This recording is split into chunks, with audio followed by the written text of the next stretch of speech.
Yeah. Well, rest in peace, Reader Rabbit. it was nice knowing you. I'm gonna do a self-titled broccoli stream. How do you spell broccoli? 2 C's, 1 L. Fucked up word. Fucked up word. Whoever spelled that one the first time. You ever think about that? The fact that, like, who chose how words are spelled? Especially, I feel like, there are a lot of complaints about the English language, but who decided that broccoli was going to be a 2 C's, 1 L kind of guy? And we're just, like, living with that for the rest of our lives? Fuck that, dude. Okay. This is a self-proclaimed broccoli stream, which basically means I'm going to force myself into doing no reset runs because, that's the only way it'll happen, is if I just force myself, despite how unfun I'm going to have. I'll probably learn to have fun with the no reset lifestyle, but I need to eat my broccoli, or I'm never going to PB, is basically the end of it. I thought about potentially doing practice on stream, but then I was like, if I'm gonna do practice on stream, why on earth wouldn't I do no reset runs instead? Which is effectively practice, because I eventually get to the point in the run where I'd start fucking up a trick over and over again repeatedly. But with the added benefit of maybe getting a PB sometimes. Occasionally, you might see a PB show up. It's been so fucking long since I've tasted what a PB tastes like. I'm hoping that the no resets will be the change I need to see in the world. All right. Setting up timers. Always have to recapture it to get it to work. But hopefully it works. There you go. It works. Speedrun Hobbit and Reader Rabbit at the same time. Now there's an idea. It's one of those I was gonna say master of all trades. Jack of all trades, master of none. Although, I don't know, I feel like being a master of all trades, jack of none sounds... Is that what NoFap is all about? Master of all trades, jack of none? That's maybe the funniest thing I've ever accidentally come across. Okay. What am I doing, dude? I'm so unprepared. Did I even set up my stream information? I was too distracted by broccoli. Yeah, I think I got it. Okay. Well, I changed it again, even though it shouldn't have changed anything. Alright, let me open up the Hobbit. Oh god, I gotta get music too. I'm so unprepared. Let me start with the music, because RuneScape is the easiest. So let's get that set up. Good old RuneScape. I've been waiting. I've been attentively waiting for the new league. It was delayed more than I thought it was. But I'm excited for January 19th, RuneScape Leagues 3. Am I the only one? Am I the only one excited for RuneScape Leagues 3? Probably not, but probably close. Probably close. RuneScape Leagues are fun, though. Like, genuinely fun. In the way that I would never recommend anybody play RuneScape, I make an exception for Leagues, because the Leagues are actually pretty enjoyable. Even though I've only played, like, 1.5. That'd be Master of all trades, Jack off none. But when you say Jack off none, I feel like that implies getting someone else involved. You know, the old gentleman's handy. Alright. I think I'm good. I think I'm ready. I'm ready to speedrun The Hobbit, finally. Okay. You know, I'm not sure what else I'll do on the stream. I might do something after The Hobbit, too. Undecided. Undecided as of this point. But if I PB, I think I'll leave it up to the PB. The PB will determine both how long this stream is going to be and whether or not I do more Hobbit. Oh, jeez. Am I just going into the game? I feel like this is so raw. Coming straight off Reader Rabbit, everything feels wrong. Oh, no, I did forget to do something. I knew I was forgetting something. I forgot to set priority to high. That's what I was missing. There you go. Now we're ready to speedrun The Hobbit. Have I considered speedrunning The Hobbit for ZX Spectrum? World record is 8 seconds. I think first I should maybe try and get a little bit closer to a respectable time in PC. But, you know, I do like the shorter speedruns. I have a feeling that probably just involves, like, what could that possibly involve? Other than, like, there being a credits button on the main menu, and that counts as beating the game. Like, I'm curious as to how it ends up being 8 seconds. But okay. It's, God, I gotta get in the Hobbit mindset. DM that to me on Discord, and I'll check it out later. Hello? Exit game. We're ready. We're ready. That doesn't count as a reset, by the way. That was technically just me setting up the game still. This is still a no reset broccoli stream. Patent pending. I mean, I'm probably, I don't know. How likely am I to get a PB this time? Probably not. Oh god. I almost threw the baby out with the bathwater. Sorry, I gotta remember. I'm okay. I'm okay with that. The 10-second time loss by not getting Dreamworld. The 20-second time loss by not getting Dreamworld 2 times is fine. We don't need to sweat that. We don't need to be concerned with just a 30-second time loss right off the bat. That's what this is about. This is the spirit of practice. The spirit of getting better at video games, which I'm sure is something we're all familiar with. All right, there you go. Did I know a rectangle has 4 sides? I don't know. The math's still out on that one. I think we gotta consult the experts before we're, you know, before we feel safe making outrageous claims like that. All right. Well, it's not like, I don't know. Like, does this have a chance of PBing, despite the fact that I wasted 40 seconds at the start of the run? Yes. Yes. It's certainly a lot harder to get a PB than if I had just reset and done those few seconds over again, but, you know, we don't need to cry over spilt milk, even if it was like a gallon container that we just bought at the grocery store. We're okay with these things. Like, I really do. I was, for a brief moment in my life, good at the... What is my angular problem here? I always do that kind of scuffed. There was a brief moment where I said I was cracked at the late game, and it was actually true. Back when I, like, you know, first learned this game. And all of the late game tricks were, like, still fresh in my memory. Then I had, like, you know, multiple weeks of resetting nonstop. And there were a few runs that got to the late game, but, like, you know, compared to when I first started, thanks for the follow, compared to when I first started, the amount of times I saw, like, inside information drastically declined. There's a huge insurgence of Dreamworld resets that kind of got in the way. Trollhole resets as well. Let's not leave Trollhole out of this. I mean, there's no reason for me. I think if I'm going to be doing no resets, I should probably also be trying to take things a little bit safer. Because, like, that's what's going to get me a PB. I'm not going to get a PB by treating it as if I can reset at any moment. I need to start acting like mistakes mean something. I think that's my biggest problem, and kind of like the reason I'm doing this is I got to the point where mentally I was like, mistakes don't mean anything to me because I'll just reset if I make a single mistake.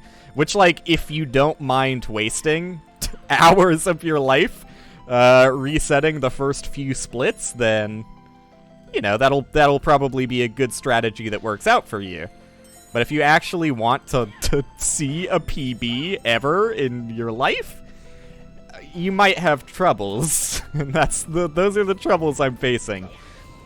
Like I did truly pathetic the last stream I did when I got to flies and spiders, and even more so when I got to barrels out of bond. So let's try and reconcile, try and get back to, you know, a slight level of competency at those later game splits just by seeing them.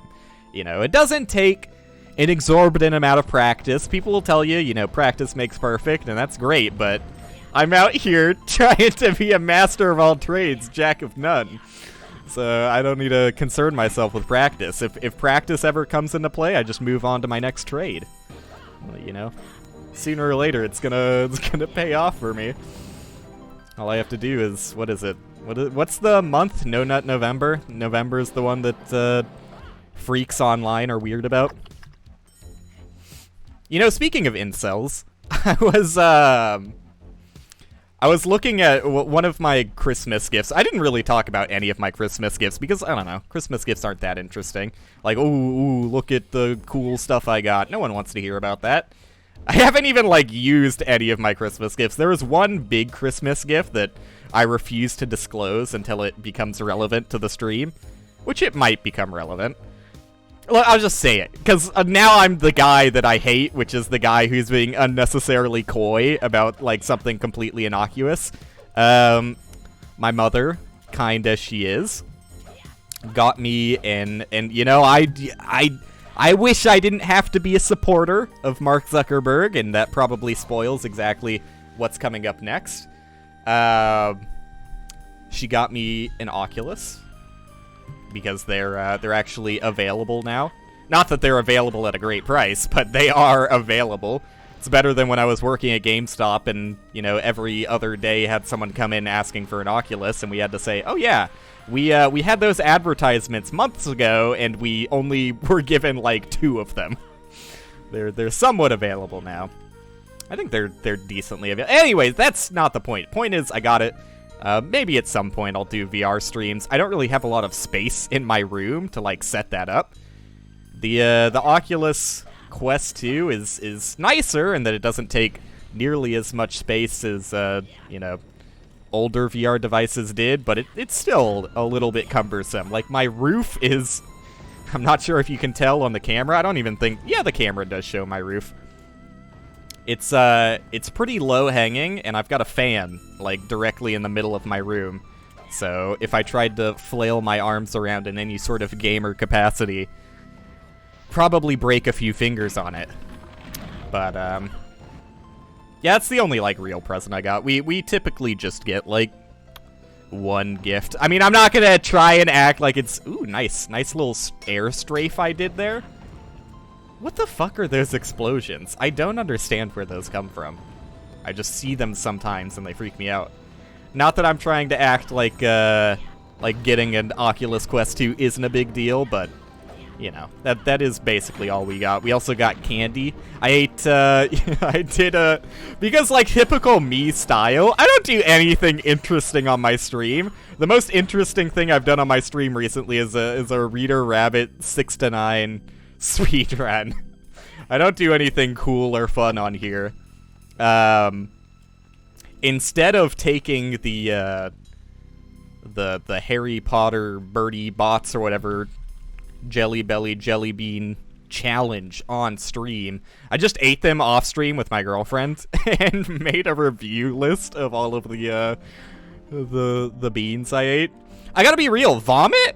Not that bad. I've heard a lot of complaints about the vomit bean.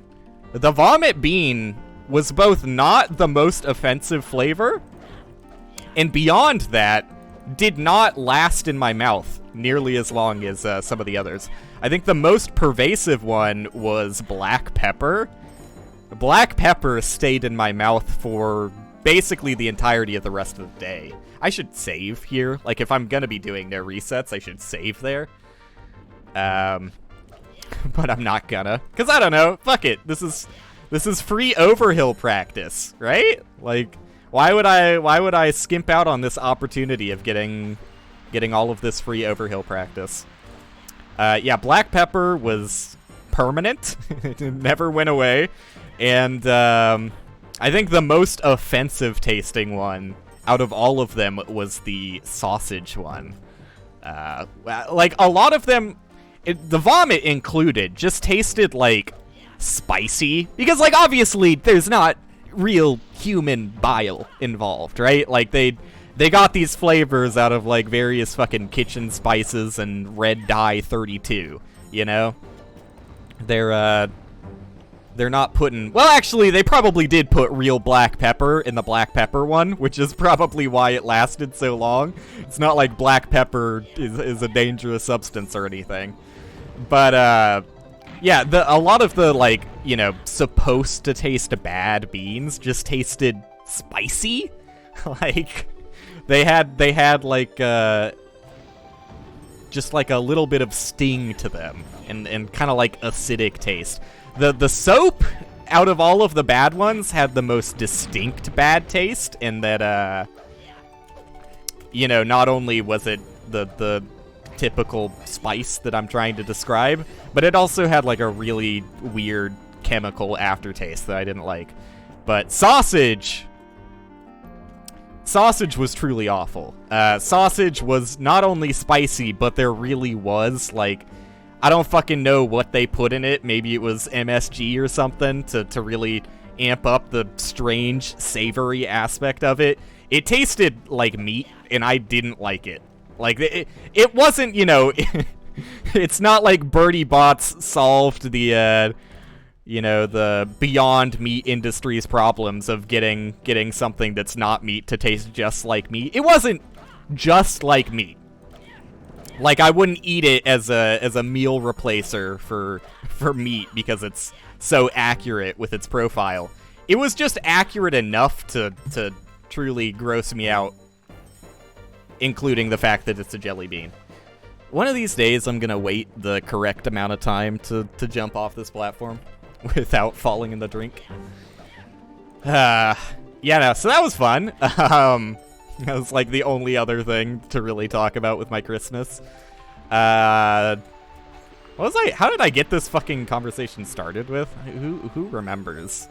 Not me. Definitely not me. My memory's been failing me recently. Not recently. It's just always on stream. Like, I don't know. Maybe it's, like, the added pressure of knowing that if I can't think of what I'm trying to say fast enough, then, It'll be a huge embarrassing moment live for all of the peers to see. But I don't know.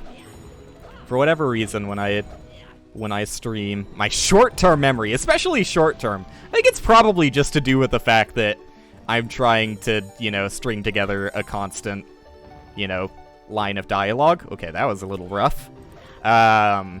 We've been very consistent at the start of Overhill, which is nice. You know, not every jump is perfect here, but that's not what I'm looking for. This is why I'm doing the no resets, just to kind of bring back that consistency. But yeah, I don't know. Turns out that non-stop talking and never giving your brain, like, just a short moment to think of what to say, you tend to have a pretty short-term memory when it comes to things you were just talking about. Regardless, yeah, fuck it. Who knows? I'll think of something else to do. Something else to talk about. Oh no, I remember. I was talking about incels. That's right. We got there. We don't need to think about new conversation topics. We got incels on the brain. My neighbor, she's like, you know, a sweet old lady, but a sweet old lady in the Texan way, which is like, she's sweet to me, but I kind of get the vibe that if I was black, she wouldn't be. That kind of sweet old neighbor. She said some questionable comments in the past. Anyways, sweet old neighbor gave me a Christmas present as well. And it is like the most, you know, I don't know. I don't really know this person, but I want to give them a present kind of present for a guy. It is a 3-in-1... like, body wash, shampoo, face wash, conditioner, just use it for everything. Nope, no thank you. which I'm not all about, but that's fine. I'll probably just use it as a body wash to get some use out of it. I don't know why, like, I don't know. Men's, like, cleanliness products are the funniest fucking thing in the world. Like, why, out of anything to be masculine about, why is the masculinity affecting your cleanliness? That's so fucking dumb and hilarious as well. I should really just, like, learn where the backup for this is, because I fuck this slope boost up probably more than any other slope boost. I don't think I've ever been consistent with it. I feel like I maybe had a little bit of consistency back when I first learned it, but like I can slide up to Gandalf. I can't slide up to whoever the dwarf's name is. Bofer? Is this another Bofer situation? I remember you want to be like lined up with the, you know, the dark green texture here, but like look at how fucking jank this terrain is. Like you're supposed to hold forward against this thing and do that perfectly. Like who could be expected to do those inputs in that exact order that I did? Unreasonable expectations. God, I'm always so awkward at the start here. I have gotten better at my riddles starting movement. That excluded. Give me a little break on that one. I mean, that's something that I always have trouble with, is wanting to do a slash jump way too close to the edge of a platform. That's the surefire way to immediately fall off. He fell off. Bilbo fell off. But anyways, more meaningless discussion about the 3-in-1 body wash shampoo I got. The thing that stands out to me most about it is the fact that it's specifically orange and musk scented, which like I don't know, for all of the things to rag on men's cleanliness products, the scents are probably not they're the most rag-worthy. But still, like, I don't know, like, what is the absolute need? Like, you want to be clean, right? Like, you're looking for something to clean yourself up with, and so you don't smell like, you know, a sweaty piece of shit. But at the same time, you don't want to smell too clean. So we gotta include musk in the formula. I should just clip back inbounds and do this again. I'm sad I don't get to practice my, well, I don't know, maybe I should just die. This isn't gonna kill me. Yes, it is. Maybe I should just die so that I can practice the trick that I want to practice on this level. Like, I know that I could have just done the minecart the other way, but I'd like to practice this every opportunity I can, because it's actually, like, the most annoying trick to practice. Because every single time you successfully do it, you have to restart your game. Otherwise, the minecarts are going to be fucked up. So, while I have, you know, the free opportunity to practice, let's take advantage of that. I say free opportunity. I'm trying to get real runs going. Maybe not on this first one, but I'm not just doing this for the sake of practice. Hopefully one of these is actually somewhat competent. Anyways, yeah, musk. I don't get it. And also, you know, having used it, it just smells like orange. Like, it's just orange. Like, I don't know what the musk they're going for is. Like, it's just marketing, right? That's all it is, and I'm pretty sure that most people understand that. But, like, if you understand that, and you're a guy buying it, why are you buying it? Because there's, like, a little bit of a premium on the price, too. Like, the 3-in-1s especially. And if you get, like, a quote-unquote nice bottle of it, they're upcharging you for that, I don't know, convenience? Is it really convenient to have the worst of all worlds? You have shitty shampoo, shitty body wash, and shitty face wash? I don't really know what the third part of the 3-in-1 is supposed to be. But anyways, yeah, it just smells like orange. But I have smelled men's cologne in the past that does smell horny. And I don't know why you would want that. Like, I don't know, maybe it's like, maybe if you're the kind of guy who, but it just feels like, you know, an extremely, like, cringe incel alpha mentality, right? To want to constantly smell like sex. Like, that, I don't know, that's never been, like, out in public, I don't know why you would ever want to smell like that. Like, you know, if you're with your significant other, then sure, there's meaning to that, but, like, just like being out and about, like going grocery shopping and smelling like, you know, you were just outside fucking is the weirdest thing I could think about, you know, looking for in a body wash. Not that this body wash actually smells like that, but just the idea that that's what you're looking for as one of the people who would be interested in buying into this level of marketing is so funny to me. But I don't know.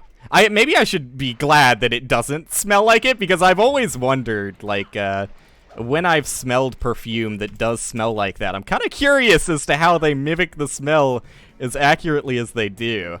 And for reference, I'm not buying these perfumes for myself. Oh yeah, you do a long jump there. My dad's new wife is, like, big on pyramid scheme type things. So she gets tons of free cologne and free perfume samples that she hands out to us. But I don't know, man. It's so funny to me. Just like masculine cleanliness products in general are hilarious. How did I miss the trigger here? Maybe I was too far to the right. I don't know, man. Maybe I'm out of touch. Maybe I'm missing something. I mean, just like, I don't know. That fucking... It's kind of like in the same vein as hilarious self-help teachings, or the you know, the kinds of things you'll see on YouTube that are talking about, like, you know, how to be an alpha, how you should be perceived in public. This will totally change your entire life if you follow these simple steps to become a true alpha male. Like, the only people who buy into those kinds of things are the kind of people that you do not want to associate with. I need to figure this out. These two slope boosts, well, there's a handful of slope boosts that are like this, but the slope boosts that are supposed to be grounded slope boosts, okay, maybe I'm just not doing it fast enough. Maybe that's my problem. Because the one in the one at the very end of Overhill, I have the same problem with, where I guess I'm probably just waiting too long. And it's pushing me out of the slope I'm supposed to be grinding on, Tony Hawk style. Let's go, no setup. We don't need setups anymore. I don't know. I'm fairly consistent at the slope boost to get up here. I've just been, like, really struggling with getting in the tree for some reason. Like, really struggling. Like, I feel like that is definitely far out enough. Maybe it's my angle. Maybe I need to be more far to the right. I mean, if worst comes to worst, I could use the slower setup. I hate that. I hate it when it eats your jump input that much. Like, you can eat my jump input by a little bit, but don't eat the whole damn thing. Don't eat the whole damn thing, dude. Alright, nice. Gotta, you know, do the punishment waiting for falling off that soon. See that? I don't know. It felt like if I had gone any farther there, I would have fallen off. That's exactly what I'm talking about. Like, I try, you know? I try and make Bilbo happy, but he just makes me sad, and it's just not the relationship I thought we had. Like, okay, so you're supposed to hold space until the height of your jump. But when I do that, he just bounces out. Okay, I'm gonna put my angle really far to the right. Let's experiment with every single bound here. Okay, really far to the right seemed to work better. Until I, like, clipped too far into the tree. I might need to stop walking forward once I get into the tree. I got in the habit of just holding W, but I think that that's kind of risky. God damn it, dude. I'm going even farther to the right. This is, like, much farther than I'm comfortable with. It works instantly, and I held W again, but it worked that time. God, that was kind of scary. Dude, I fucking hate the tree. Why is the tree so disagreeable now? We used to be the best of friends. Okay, I'm gonna hold my angle, like, super far to the right, because if it's more forgiving... Okay, it seems way more forgiving on the right than it is on the left. Why am I fucking up the jump to the second branch now? Usually if you get to the first branch, it's free. Well, let's see. I am doing it with a different angle than I used to be, so there might be some some finickiness I have to learn with that. I never reset my my arbitrary timer. Sorry. Sorry. How are people going to know how long I've been fucking up in the Hobbit after doing runs of Reader Rabbit's Math 6 to 9? I like thinking about it not as an age, but that's like his that's like his tutelage hours. That's his second job is from 6 to 9. He works on math. Alright, that's a dead joke. We'll can that one. Sorry. Sorry for the reader math joke. Okay, I just need to be more careful once I get up to the tree. Wait, who? You know who we're talking about. You're probably the only other person on the planet who knows who we're talking about when we're talking about Reader Rabbit. Okay. Yeah, what was I talking about? Incels still?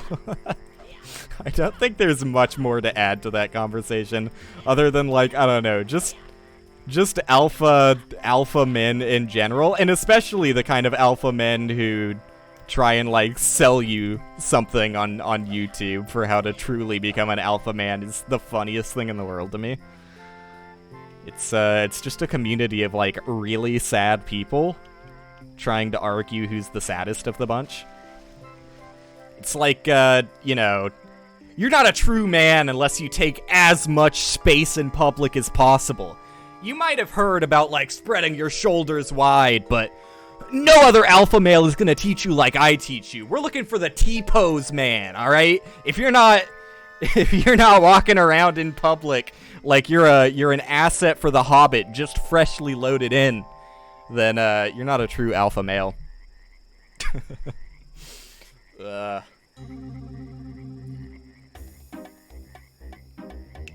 Can we still PB this? We could still sub 30 this. Which, I don't know. That's like a bit of an accomplishment to sub 30 despite losing, god damn, a lot of time. A lot of time on Overhill. Way more time than I thought we lost on Overhill. It was not my best split. Is it even possible to reliably set up your mouse position for the end of Warm Welcome? Because, like, doesn't your mouse just get fucked by the fact that you have to swing it around to get, well, I don't know, maybe if you exclusively used arrow keys? I don't think that would work, though. What am I talking about? Yeah, I don't know. I'm sure there's a way to do it consistently. I don't know. If there's anything that I should learn, I probably shouldn't. I don't need to learn anything to get, like, a much better time in The Hobbit than I currently have. But if I was going to learn anything else, it would be how to make my menus not complete ass tier. Nice, Bilbo. I think I need to swing my... Oop, not first person. I think I need to swing my camera out a little bit more to the left when I'm doing this as well. Like oh, what the fuck? That was such a fast clip. I've literally never seen it done that fast. Probably because I don't really watch anybody else run this, but I've never seen it done like that. Oh, god damn it. Why does right mouse button reset the camera? I just lightly accidentally grazed it when I was setting up. That's too far to the left, guaranteed. Never mind, easy. We're in there. There's more leniency for that than you would think. Like, when I was first learning it, I thought you had to have, like, the most precise angle. It's pretty precise, don't get me wrong, but, like, your positioning, there's, like, plenty of positions that work. And the angle, while definitely being the tightest part of it, is still more forgiving than I thought it was. Like, I didn't think that had a chance of making it, but it went there. It went there. This is like the first time I haven't died in Gathering in a while. I'm feeling it. Alright, am I gonna do the fucking thing I always do where I can't help myself but talk about the last stream I did?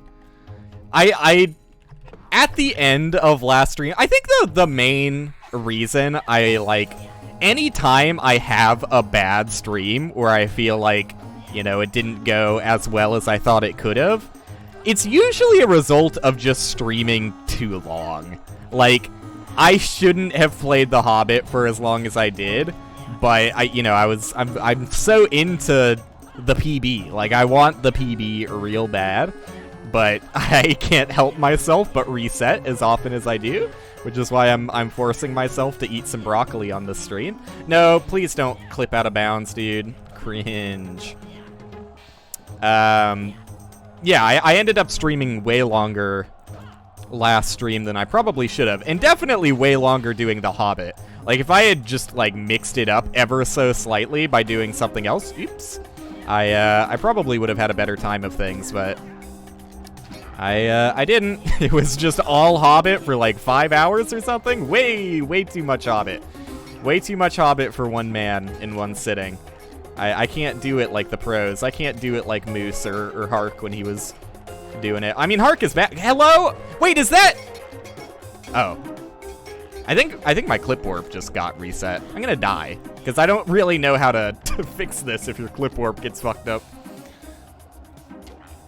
How did I feel about the most recent stream? I mean, I thought it was fine. Especially when I look back, because I have to look back at it to decide if I'm going to cut it into multiple VOD chunks for YouTube. I usually don't when it's all one segment playing the same game, but when it's 5 hours long, I definitely consider, like, yeah, this could probably be split into 2 videos, because, like, I don't know, I at the same time, like, I don't really care about if the YouTube VODs get viewed. Like, some of them do, and that's cool.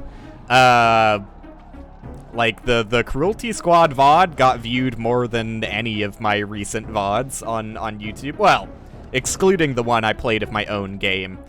Because I guess a lot of people were looking for Bounty Below YouTube content, and me, being the creator of the game, was the only person who put out a video at the time.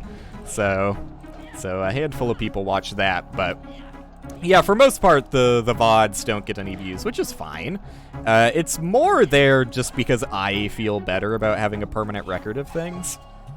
Like, I don't know, just the thought that people could go back and see the streams, that's like, that used to be my biggest rationale for, okay, well, I'm probably dead here. I'm, like, definitely dead. I don't know, should I experiment? I don't use the mushrooms to line myself up anymore. I use the pillar.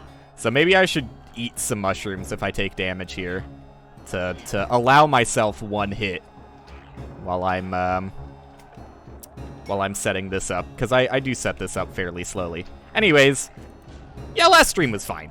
Is basically the end sentiment.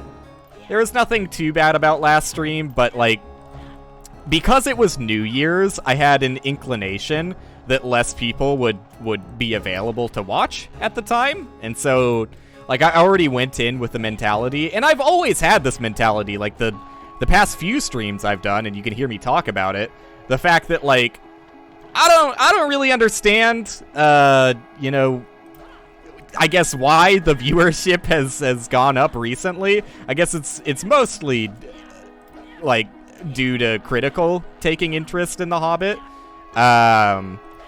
But it is weird to me, and, like, it, you know, nothing about it feels concrete or permanent, and I constantly have the thought that, you know, one of these days I'm gonna go live, and it's just gonna be another fucking 0 viewer stream back to what I'm used to.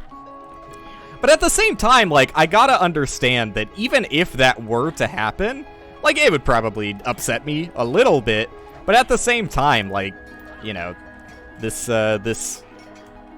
this insurgence of new viewers, you know, hasn't happened too long ago. Like, it's still pretty fresh, so it's not like I got used to the change and then everything was ripped away from me. I'm still very much, like, not used to this and not used to streaming to people. It feels weird and slightly uncomfortable just because, like, I don't know. I've had plenty of bad streams in the past. I've had tons of bad streams, but I don't feel bad about the bad streams because at the time, no one watched them. I have plenty of good streams in the past, and, you know, it certainly feels bad ending like what I think is one of my best streams I've ever done, and nobody was there to see. Like, I think one of my first streams after coming back from my multiple-month break was one of the best streams I've ever done. I thought that was a really good stream. And I did a stream, maybe it's the same stream I'm thinking of. There's a stream somewhat recently I did where I played more Minecraft Alpha. I thought that was also a pretty good stream. But both of those streams were streamed to 0 viewers. And yeah, I don't know. I guess that's to wrap back to why I have the YouTube channel and don't really feel bad about the VODs, is just the thought that those streams, you know, aren't going to be automatically deleted by Twitch and you know, erased from time altogether makes me feel better about it. Like, the fact that if I have a good stream and no one watched it, they could watch it in the future, especially like the Minecraft Alpha one, because I think that that's actually a pretty fun series. I don't know, it's kind of weird to think about series in a streaming context, but it's weird, I guess. And that being said, you know, all of the negative talk about last stream and me feeling bad, I made the fucking joke last stream. I didn't even know that Jerma was live. I forgot that he does his year wrap-up with the Rumble and the award ceremony every New Year. I forgot that was going on, and in my New Year's stream, I made the joke of, like, you know, because I assumed that I'm probably nobody's favorite streamer, right? Like, even if people come to watch me and have a good time, that's awesome, but I'm probably nobody's favorite streamer, and if their favorite streamer was live, they check that out instead, and I don't feel bad about that. So I said last stream, like, you know, someone could if Jerma goes live right now, someone could turn off my stream and watch Jerma, and I wouldn't even be upset. You know, I understand. There's many reasons why that's a more, you know, appealing. God damn it, dude. I hate not getting Dreamworld. A more appealing environment for people. Like, just having, like, an active chat, and, like, it's, you know, it depends on, don't reset. It depends from streamer to streamer, but, like, Jerma lets his chat go fairly wild, so if that's the kind of, you know, stream environment that you enjoy the most, and, you know, especially if you enjoy watching things live, and, like, you know, Jerma's thing on New Year's is, like, you know, a fairly big event for him. So if he's your favorite content creator, like, of course, you know, I'm not going to be upset if you close out of my stream for Jerma. But as a result of that, yeah, the last stream I did was the first stream out of the last, like, 5 streams, or however many streams I've done, that my viewership went down. Which felt bad at the time, but also, like, I'm just stupid is the biggest problem. Like, even though my viewership went down, like, I guess, despite me saying I've, you know, not gotten accustomed to the new viewership, it's true, it still feels weird to me. But despite saying that, I felt bad even though last stream had, you know, higher viewership than I was getting, like, a couple weeks ago, right? So, like, you get accustomed to the good parts about it very quickly, but I guess, I guess the bad parts are always going to feel troubling. Who knows? I'm sure I'll just get used to everything eventually, and then I'll get washed up and take another 6 or 8 month break, however long my break was. This is going good. Look at this. Look at this time save. Even though I fucked up Dreamworld, what was it, twice? We're bringing it back.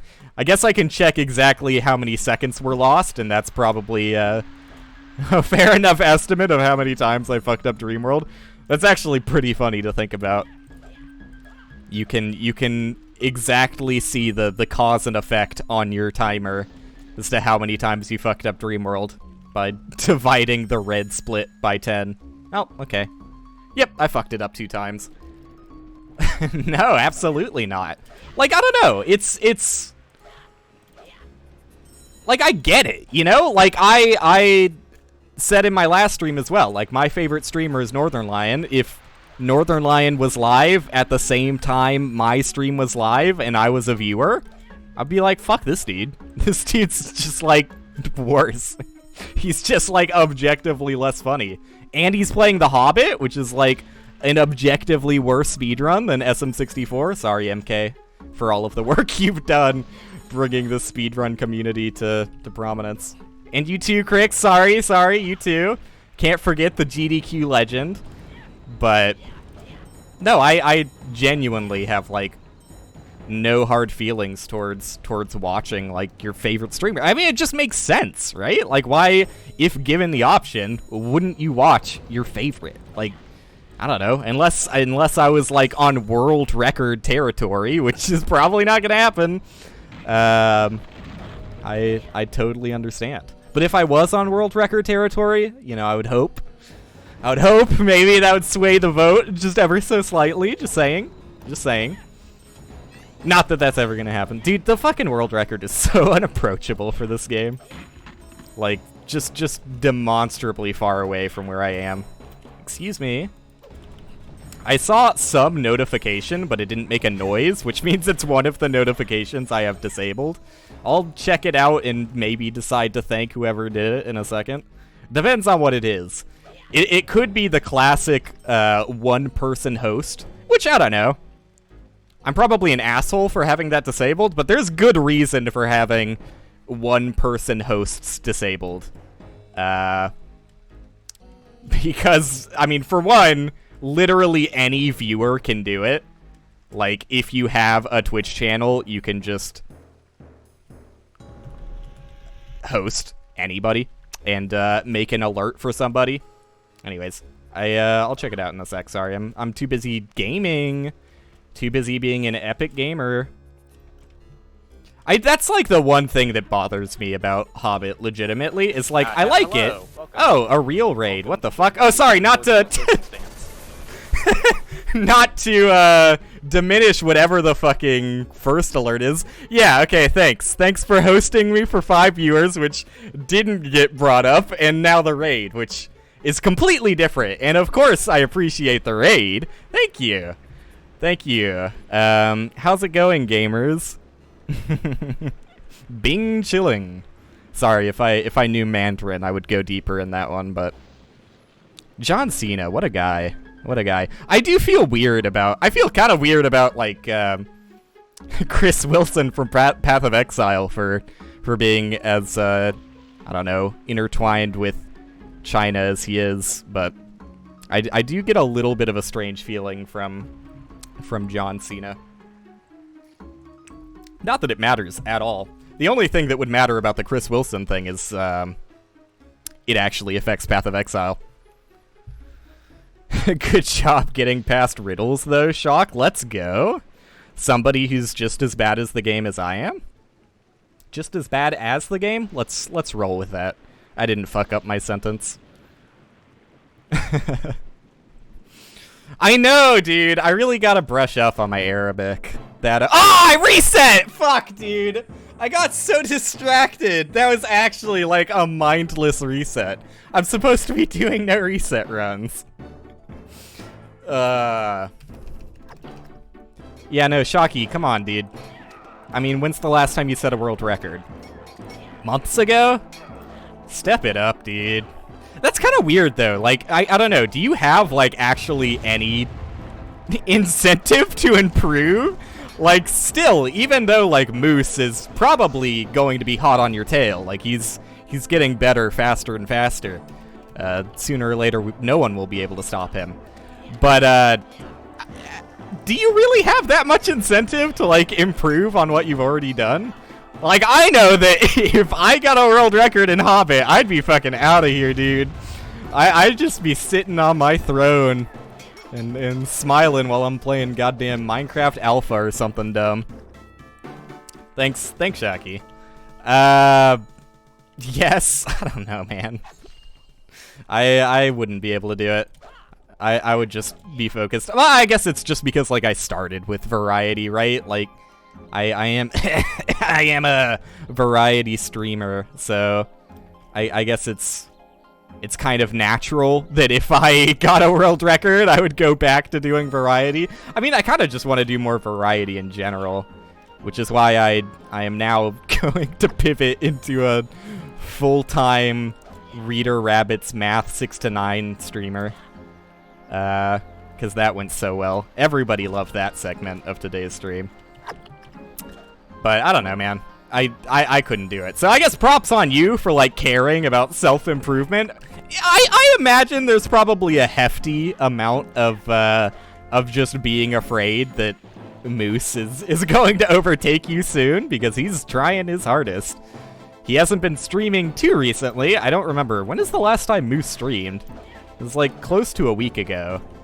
But I'm sure he's practicing. You know that guy. He wouldn't take a break if his life depended on it.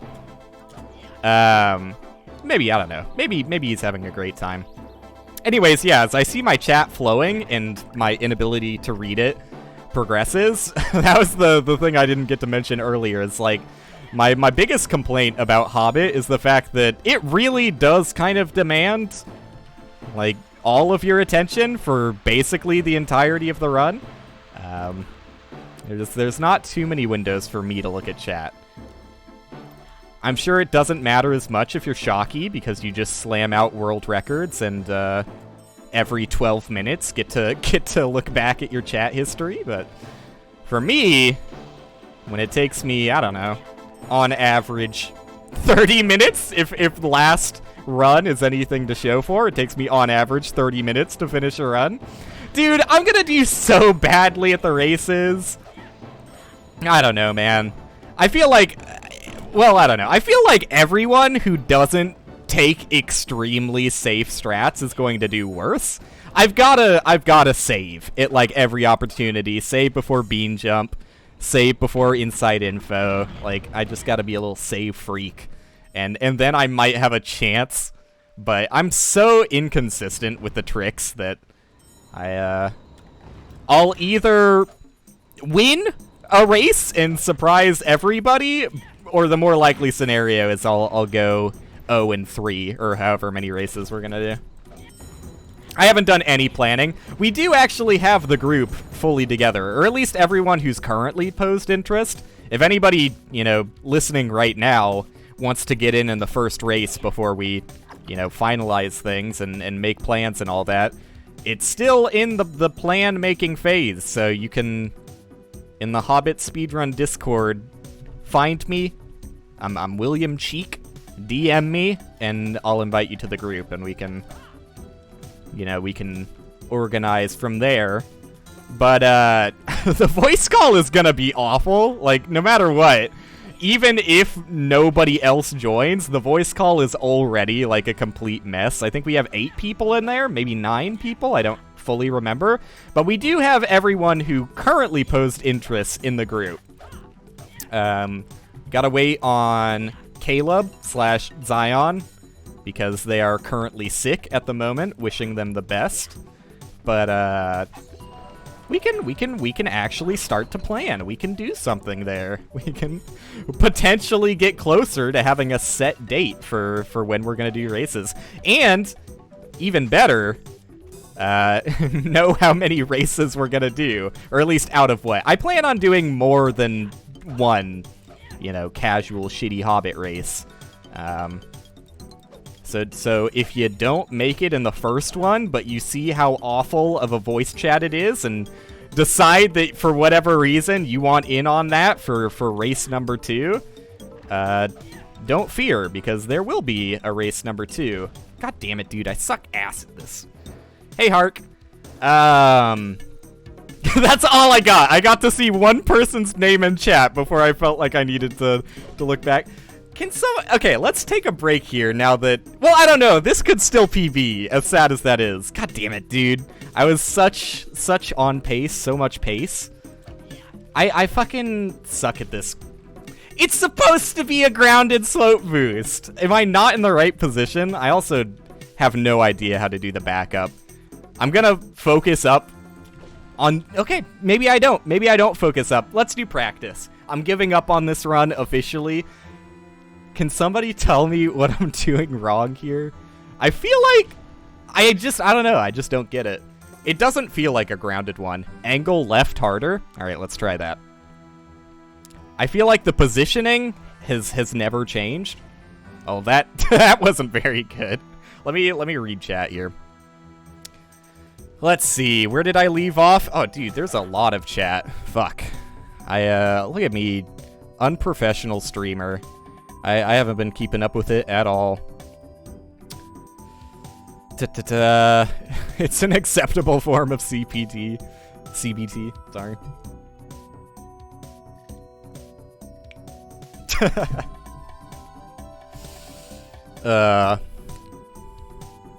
MK, for the record, I'll just forever assume you hate me. Sorry.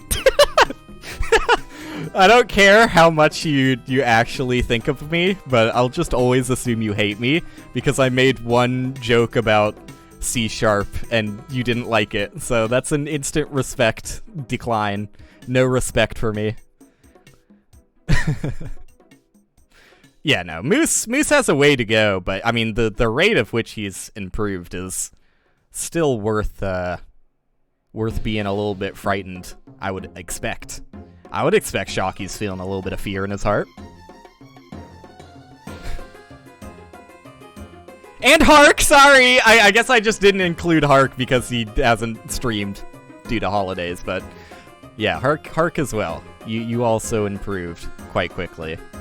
It's not fair, dude. It's not fair.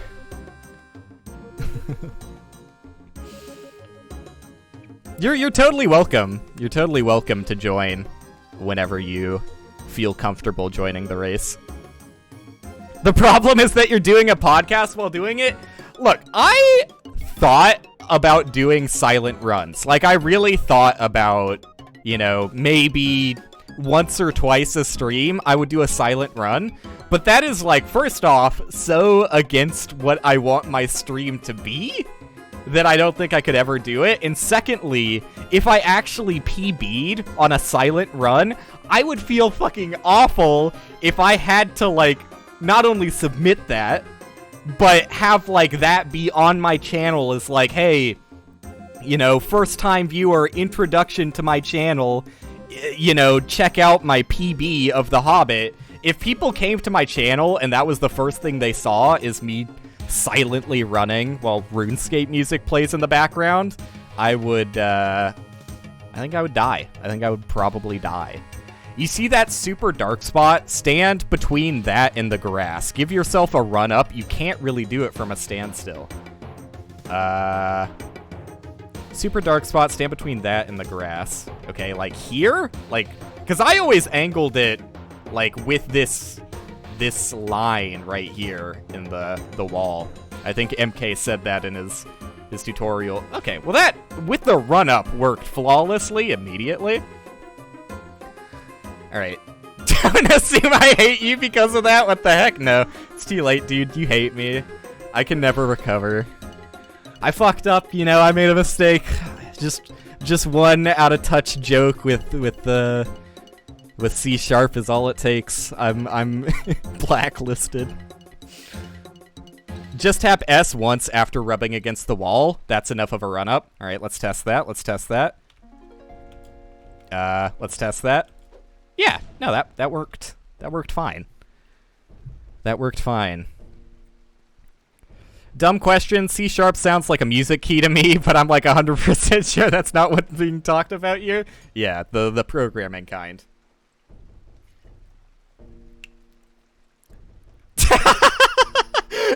don't! See, but that's funny to me!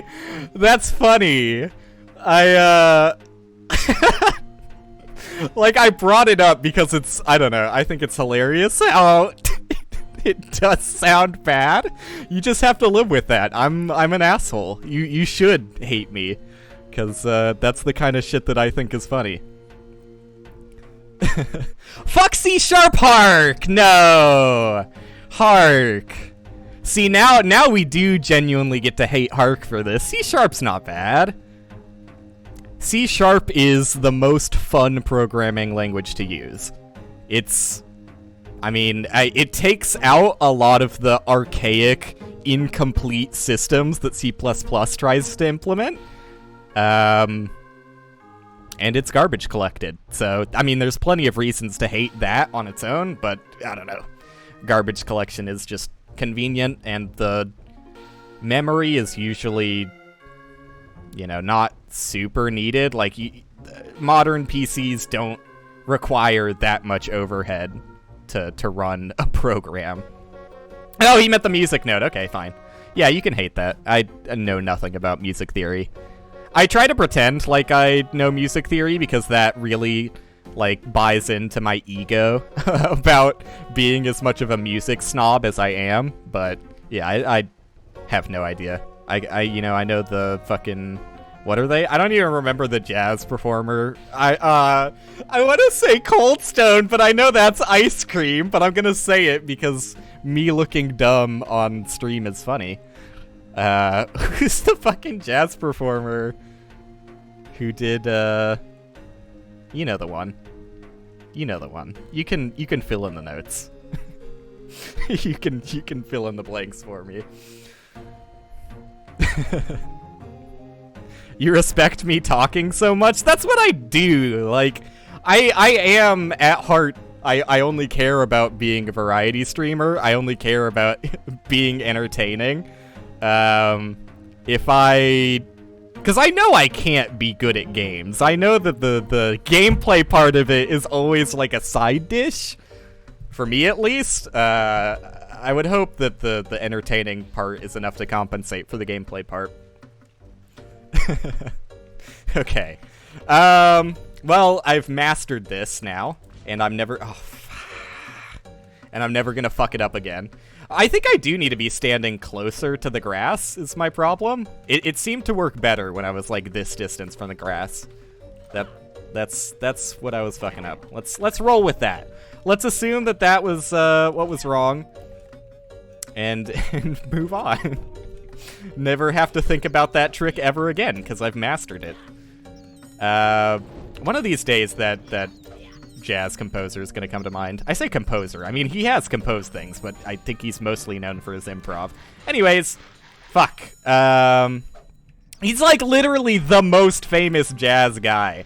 I'm like, how am I supposed to be a music snob if I can't even remember? He's the guy who, you know, made a bunch of, like, experimental garbage music as well. He's that guy.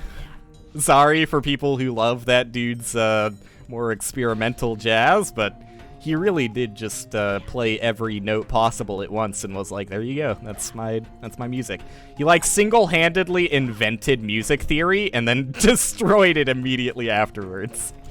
He was like, fuck, dude, people are starting to take me seriously, and they're making music all about these, like, hard and fast rules? Ew! That's not what music should be about. And he just ripped it up. He replaced all of his keys on his keyboard with with fucking guitars and created a brand new instrument, the likes of which no human has ever seen before. Alright. I did it! I did riddles! That was probably my best riddles. I wouldn't be surprised if I golded here. Wait, what the fuck? Oh, I didn't reset my game. That's hilarious. I wouldn't be surprised if I golded here. When you say experimental garbage music, you think of Neil Cicierega.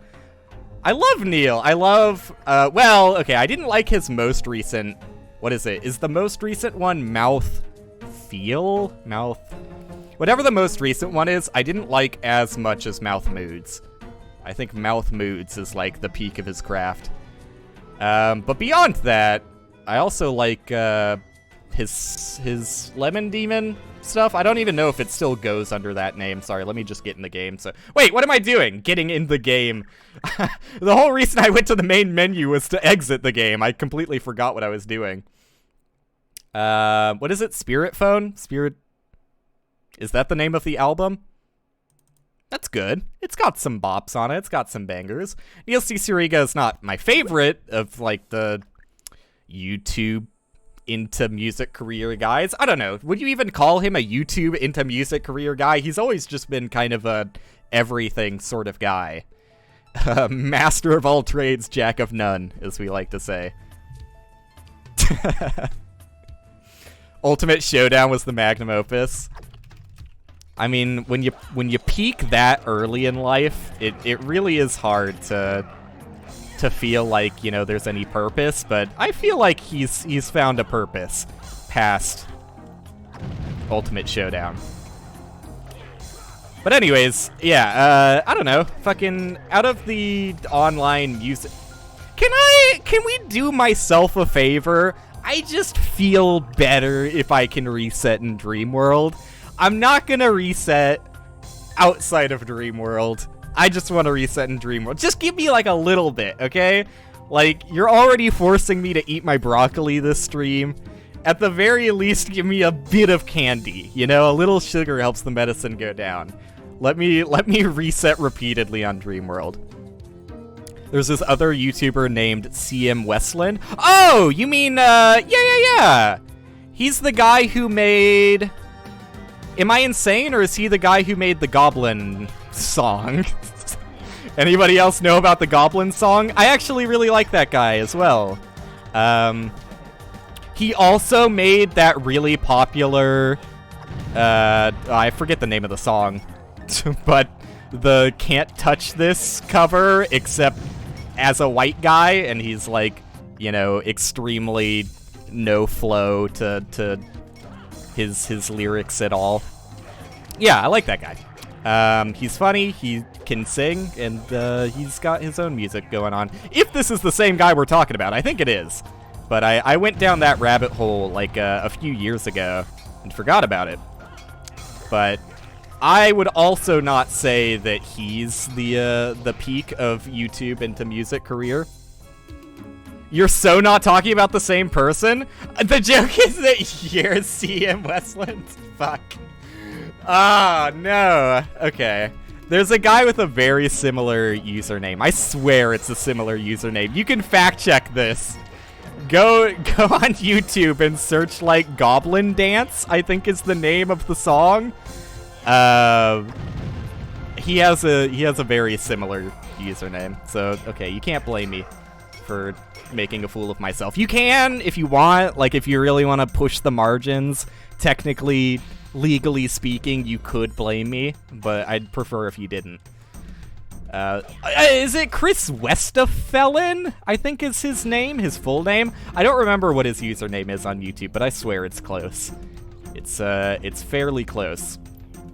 Anyways, that aside, if I had to pick my global #1 primarily YouTuber into music career guy, I think I would land on Jack Stauber easily. Easily, I would say. Easily Jack Stauber.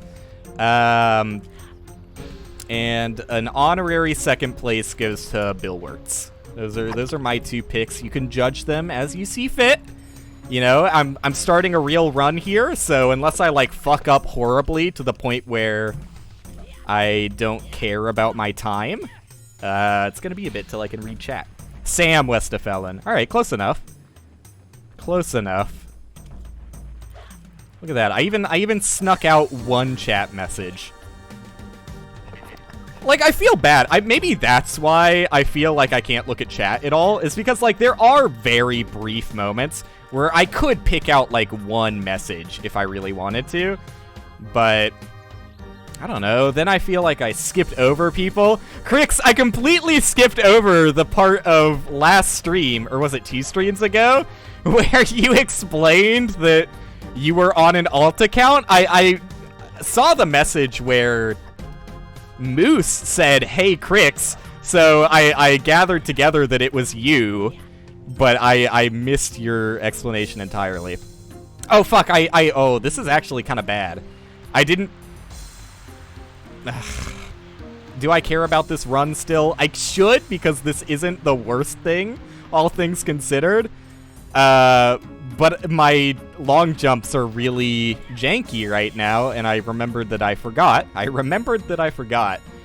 To put my CPU priority to high. So I'm really excited for bean jump and getting long jump glitch during that, or maybe inside info if I make it that far and the run still matters. But I do feel bad about reading someone else's chat message, like, before I have read the chat messages that came before it, if that makes sense.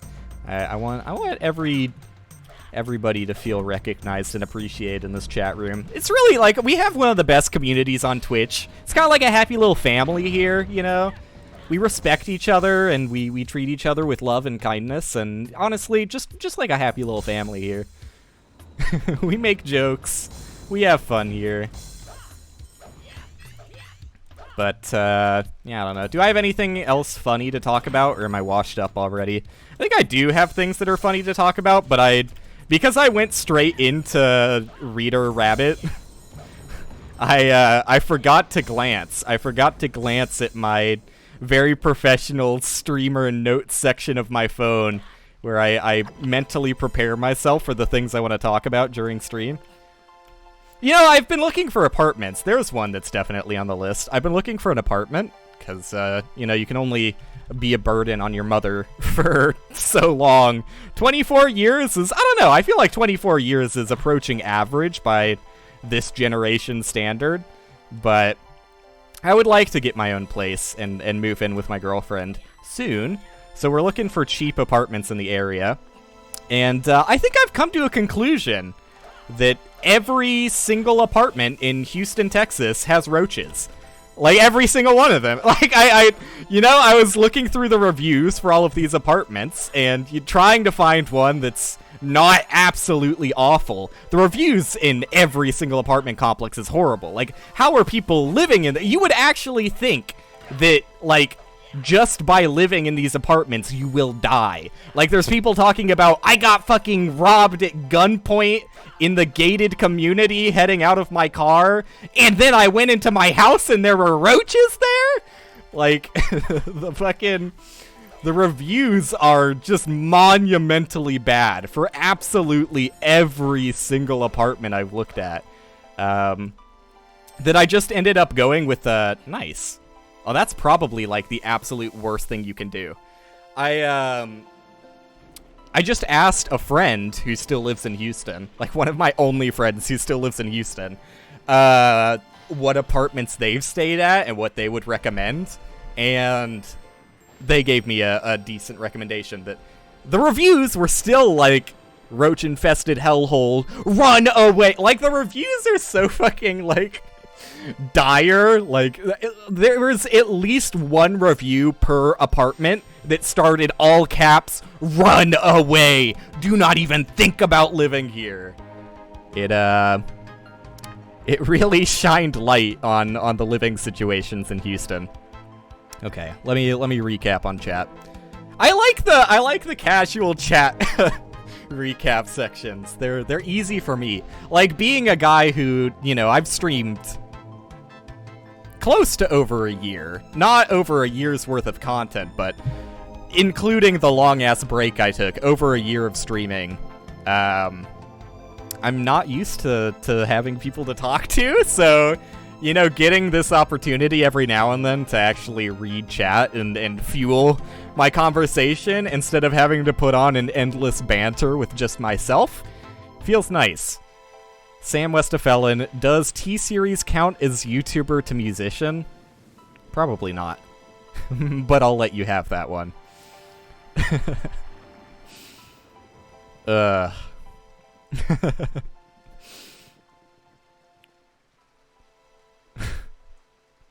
don't know. I don't think my girlfriend would take too kindly to a Hobbit hole. We're both not really happy on the fact that we're landing on Houston. So my girlfriend lives in Washington. like upstate Washington. She's in like basically as close as you can get to Canada without doxing her. She's very upstate Washington. She absolutely despises the heat. Like every time she's come over to visit, she doesn't take too kindly to Texas's weather. But, you know, we thought that maybe by moving in like Texas's coldest season, it might acclimatate her slightly better.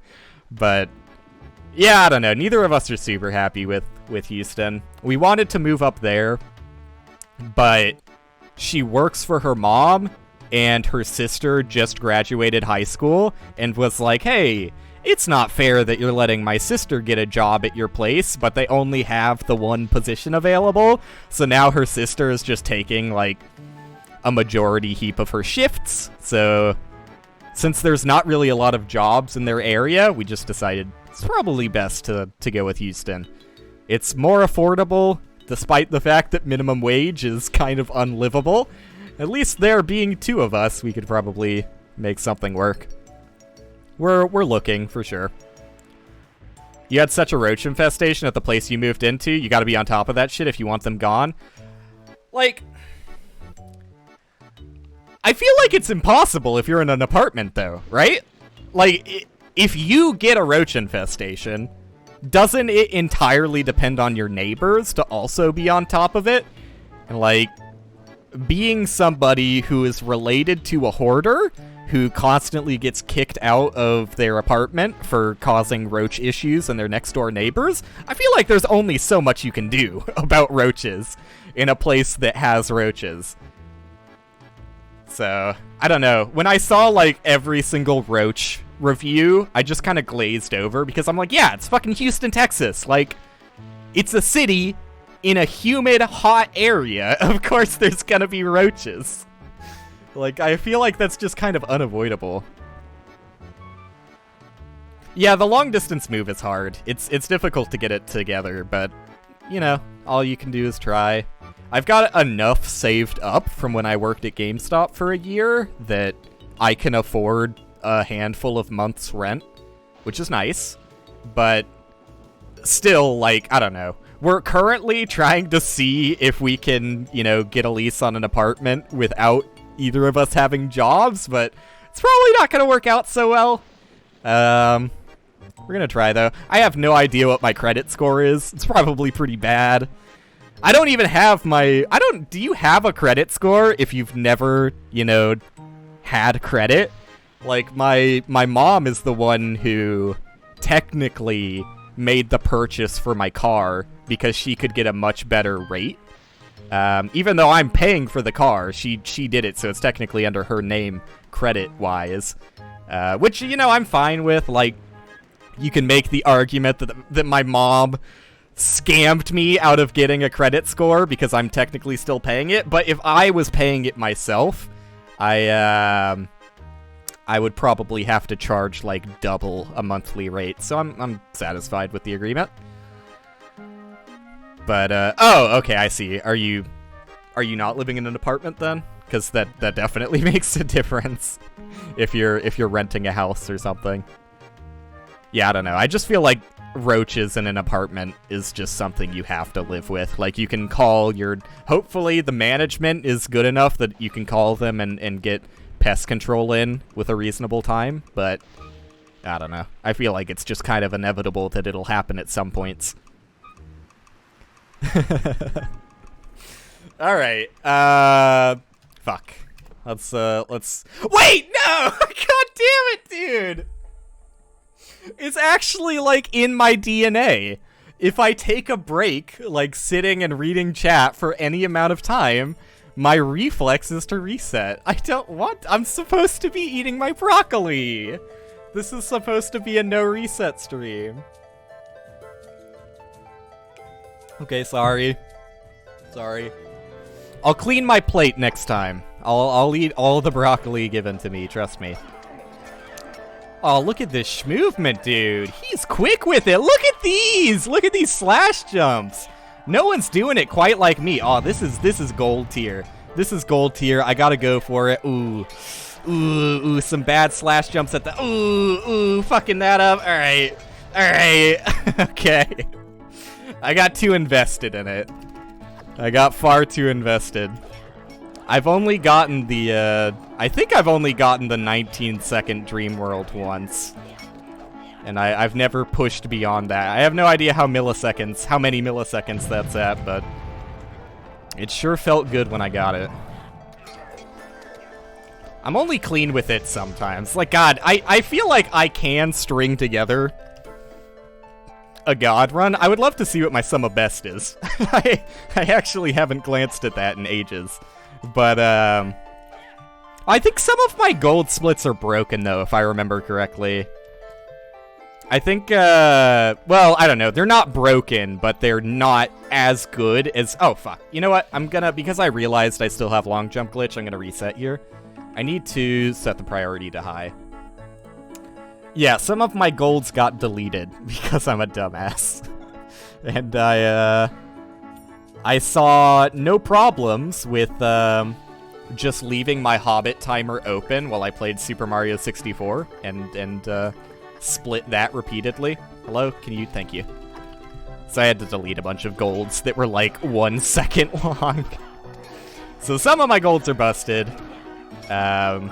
And set back to like whatever the best time they were on my PB. I probably come back and made like a lot of those golds slightly more accurate to what they should be, but I'll never know what my true sum of best is.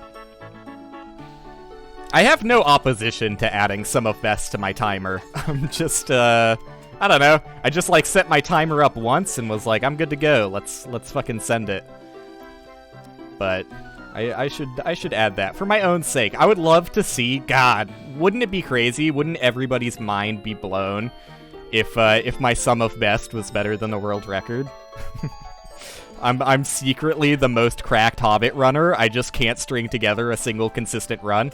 If I had to guess what it more likely actually is I wouldn't be surprised if I've got some admirable early game splits, but anything past Overhill is probably just a disaster, because I hardly make it there, so I wouldn't expect it to be any different.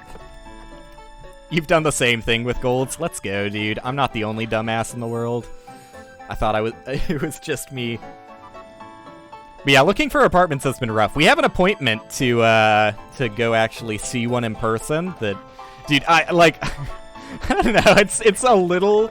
I don't know. It's gonna be a weird situation because like out of the couple that my friend suggested, the one that we ended up going with and like actually had affordable places is the one that she currently lives in. So I don't know. I don't know if I feel right being a neighbor with one of my friends. Like outside of being like an elementary schooler, I don't know if being neighbors with one of your friends is as nice as it sounds. I feel like what's gonna end up happening is I'm gonna get invited to a bunch of shit and I'm gonna be like, sorry, I'm busy, when actually I'm not busy. I just like don't like communicating that often. Like I'm not the most social guy. So I feel like I'm gonna be just a disappointing neighbor, if anything. But it'll probably be fine. I don't know. I don't even know if my friend is still dating my other friend. These are all GameStop work buddies. I guess I don't feel bad saying their names because they've been on stream with me before when I was playing Among Us. Classic mega sus Among Us, am I right, guy? Anyone in chat an imposter right now? But yeah, Jen, my old assistant manager at GameStop, recommended me a place. And Jen, I mean, I don't know, I feel kind of weird getting into my friends' interpersonal relationships on stream, but Jen was dating Drake, my manager, for a while. I'm not sure if they're still together. But if they are, I can guarantee that I'm going to be invited to to play games with them when I don't know. I'll probably accept it like the first time, and then that's like my, that's my quota, basically. I'll accept to do things with them once, and then I'll be like, I filled my bill, sorry. You get one chance to play games with me yearly, and you already used it up on on Melee, which I fucking suck at. I feel bad. The last time I saw Drake, he was like, we should definitely hang out sometime and play Melee. And I just, you do what you do when you're with friends in public, and you're like, yeah, we should definitely do that sometime. And then, like, nobody ever, tries to make plans regarding that. I just suck at Melee, dude. Like, I'm not a Melee guy. Like, look, I get Melee. I could have so easily gone for second platform. I get the appeal behind Melee 100%. But, like, as someone who never really played it growing up, I mean, I had it, I did play it growing up, but, like, I guess, that here's where we're all gonna cry for a fellow gamer. I never had friends over that were interested in playing Melee. Not that I never had friends. Let's not be unrealistic here. I mean, come on, have you seen my Hobbit skills, and you're gonna try and implicate that I, the master Hobbit gamer, never had friends growing up? Yeah, somewhere close to that. Anyways, yeah, I never had anyone who was interested in Melee. Like, I had... Sorry, am I gonna be mean? I think I am. I've decided on being mean for the joke. I had normal friends who were more interested in the modern versions of Smash. Not that I think that, like, Brawl is in any way, shape, or form better than Melee, but, you're in fucking middle school, right? Like, what are you gonna do? You're gonna be like, no, trust me, guys. We should definitely be playing this version of the game that none of us have any experience in. It's way better. So yeah, I never got good at Melee, and the controls feel incredibly slippery. Like, I can't describe how fucking slippery the game feels. It feels like you're on ice constantly. Like, going from, like, walking to sprinting, it just destroys my brain. I can't do it. I don't understand. It makes, like, watching Melee that much more impressive, because I have no idea how the fuck people keep up with it. Like, it's crazy. But anyways, yeah, fucking Melee. I ghosted Drake on Melee, and that was, like, the last time we talked to each other. It was close to a few months ago at this point. So I am like probably the worst friend. If anyone wants to be friends with me, this is what your future looks like, is making plans with me like a few times, and I'll be like, yeah, sure, that sounds great.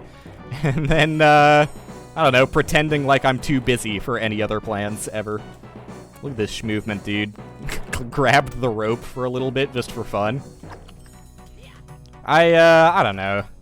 And then, like, when you got the streaming thing evolved, it gets even more awkward. Like, I feel so bad.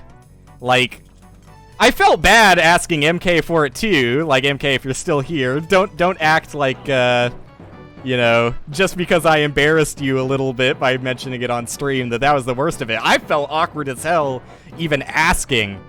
So I guess I should explain the full situation. To clear MK's name, he was incredibly nice about it. I just sent him a blind DM on Twitter and was like, hey, I saw your documentary recently and am interested in learning the game, but because I don't have that much time to stream, which was true at the time, I have a lot more time to stream now. Nice. Because I don't have much time to stream, I asked him if he was interested in, like, making the learning process a stream. So I was basically asking for personal tutelage, personal Rita Rabbit's Math 6 to 9 treatment. But he was like, yeah, no, I'm way too busy for that, which is fine. He was very cordial with the whole situation. I'm sorry to have slandered his name for a joke. hopefully now he doesn't hate me, but that's wishful thinking. Anyways, yeah, how did I even fucking get on that topic? Who knows? Basically, I'm an asshole. I think is where I want to end that. I think I want to end it by saying I'm an asshole. And, yeah, no, I was gonna say it's awkward. Because it is really awkward to, like, if you start, like, a friendship through streaming, to me, I don't know. Like, I'm not opposed. Don't get me wrong. Like, when I was doing things with Nicholas a lot more frequently, I'm not opposed to, like, playing games with someone I've streamed with off stream. We played Fall Guys a few times, and I think it was just Fall Guys, actually, but we were both into Fall Guys. Anyways, oh no, I think we might have done a bit of Spelunky 2 off stream, point is, I'm not opposed to, like, you know, doing things with a stream, or, sorry, I shouldn't call Nicholas a stream friend. Like, even that nomenclature feels offensive. But, like, I don't know the right way to phrase this. It's basically like, if I became friends with you because of streaming, I'm, like, very much a guy that if I'm going to be doing something that I would consider, like, fun content, and, like, doing things with friends, I consider fun content. And if I know that the other person involved streams and, like, you know, would be capable of streaming said fun content as well, I tend to lean more towards being like, well, hey, if we're gonna play games, like, do you want to stream it? Because, like, I don't know. For me, I don't really see a reason not to. But maybe that's just because I've got, like, broken streamer brain, and I should learn to log off sometimes. There's definitely something to be said about learning to log off a little bit more than I do. Damn it, dude. I try and do the slash jump to be slick with it, but it never works. It never works for me. Anyways, yeah, I don't know. I'm an asshole. I think that's the end of that anecdote. I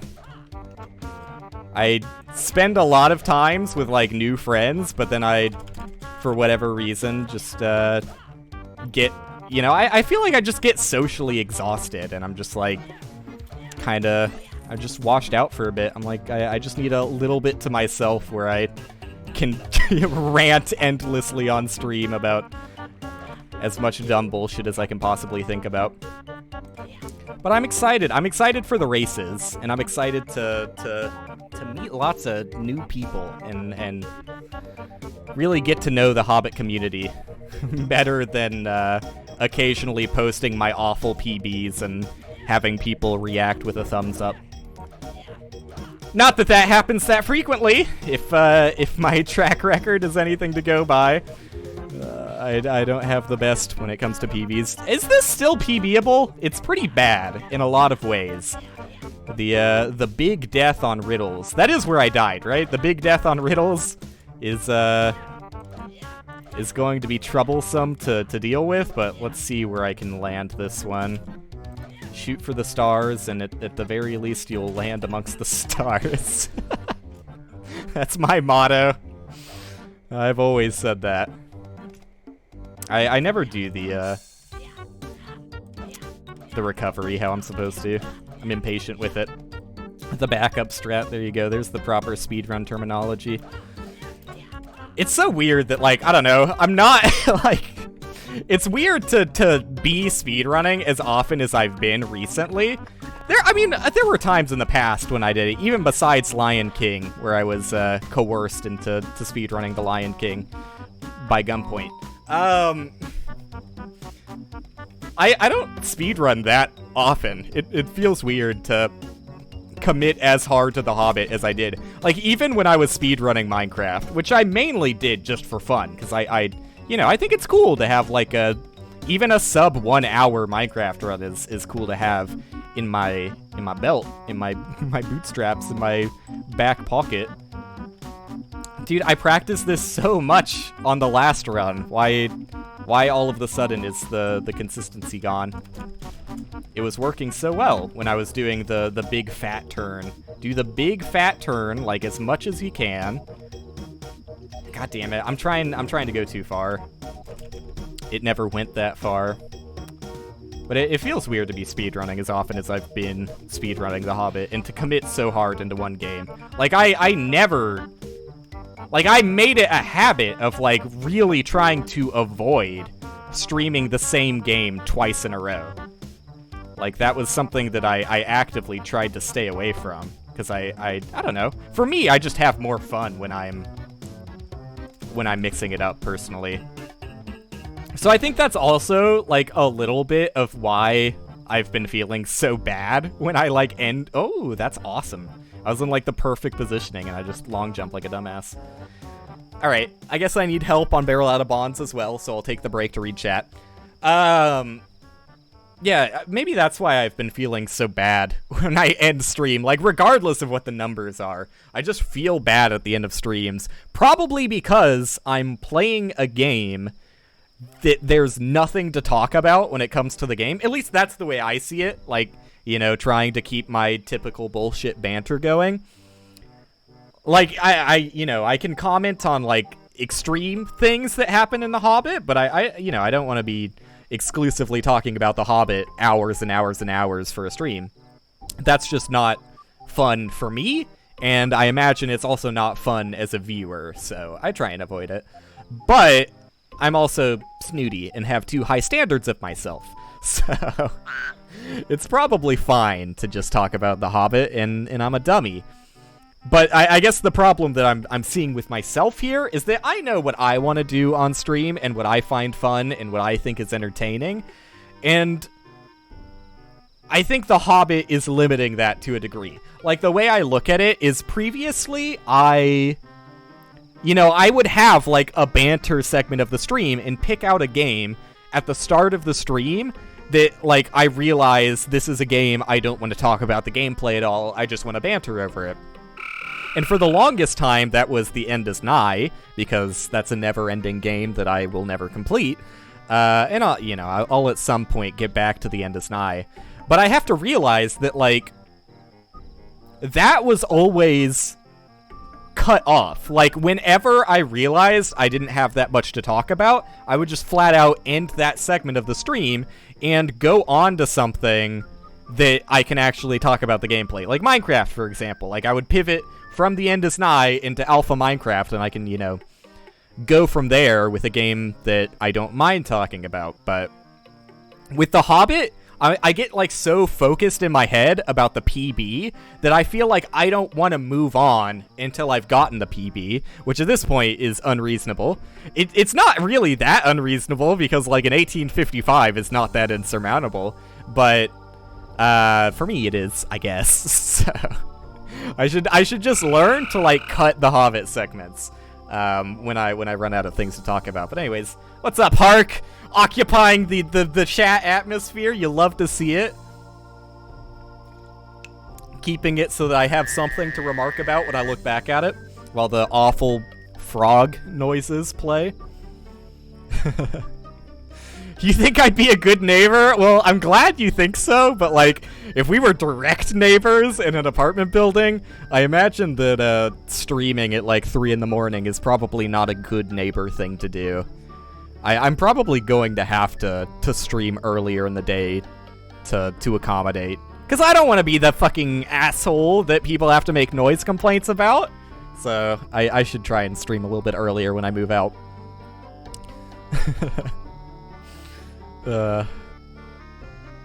You're like that with Simple. You play with him, but never outside, really, because you prefer Ultimate. Oh! I literally, when you said you were playing Smash, I assumed you were playing wait, didn't you say you were playing Melee earlier? Am I crazy? Or did you just say Smash, and I assumed it was Melee with my gamer brain? Yeah, no, that's fair, though. That's fair. I don't think there's anything wrong with that, though. Like, I don't know. Well, I don't know what your relationship with Simple is, but for me, if I met someone, I don't know. I guess what I'm trying to say is I don't think there's anything wrong with, like, having different groups of friends depending on the context that you met them. Like, there is a valid thing as a work friend. Like, you can be friends with someone at work, not necessarily want to hang out with them afterwards. Just because, I have hung out with my work friends outside of a work scenario, and, like, I used to do it with Angelo a lot. Like, every Saturday we would hang out and eat at a ramen place after our shift, which was great. But if you don't have that relationship with a work friend, I don't think it's, like, mean or offensive to have work friends that you're only friends with in the context of work. Like, that's normal, I think. So in the same way that, like, you can have friends that you met while streaming, and, whenever you do things with them, you want it to be content-oriented, I don't think that's necessarily an asshole move. I can see how it could be portrayed as that, but I don't know. I mean, I guess the distinction comes up where if you were invited to do something with that friend, and you made it, like, a stipulation, like, you demanded that it become stream content or you weren't going to do it, then yeah, you're probably the asshole in that situation. But, you know, I think it's totally normal that if a friend you met streaming with them asked, like, hey, you want to do this? And you said, oh, cool, are we going to stream it? Like, that's a reasonable question to ask, I think. Anyways. Rope movement is your favorite? I do love how Bilbo sways, but it doesn't actually mean anything when he jumps off of it.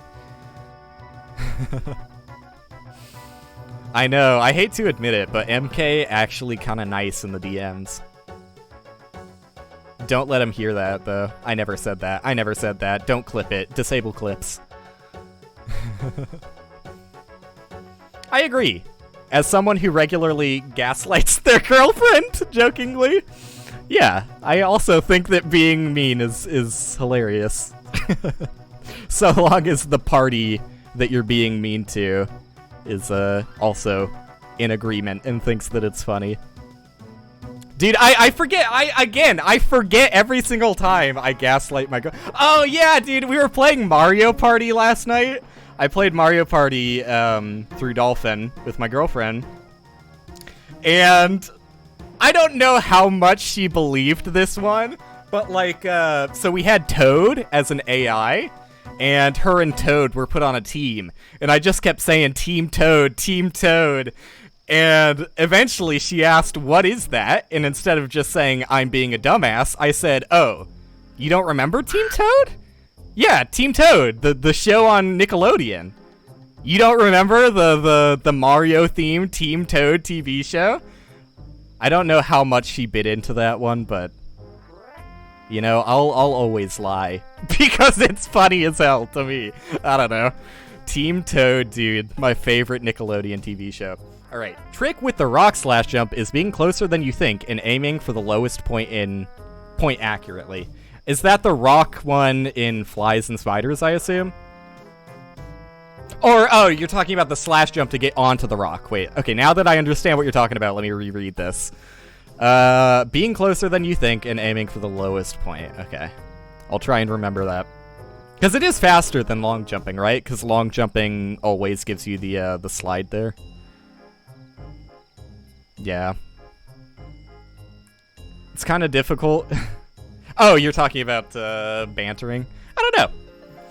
I do find bantering a little bit difficult, but, like, look, don't feel embarrassed, because, like, I felt embarrassed about keeping a notepad on my phone.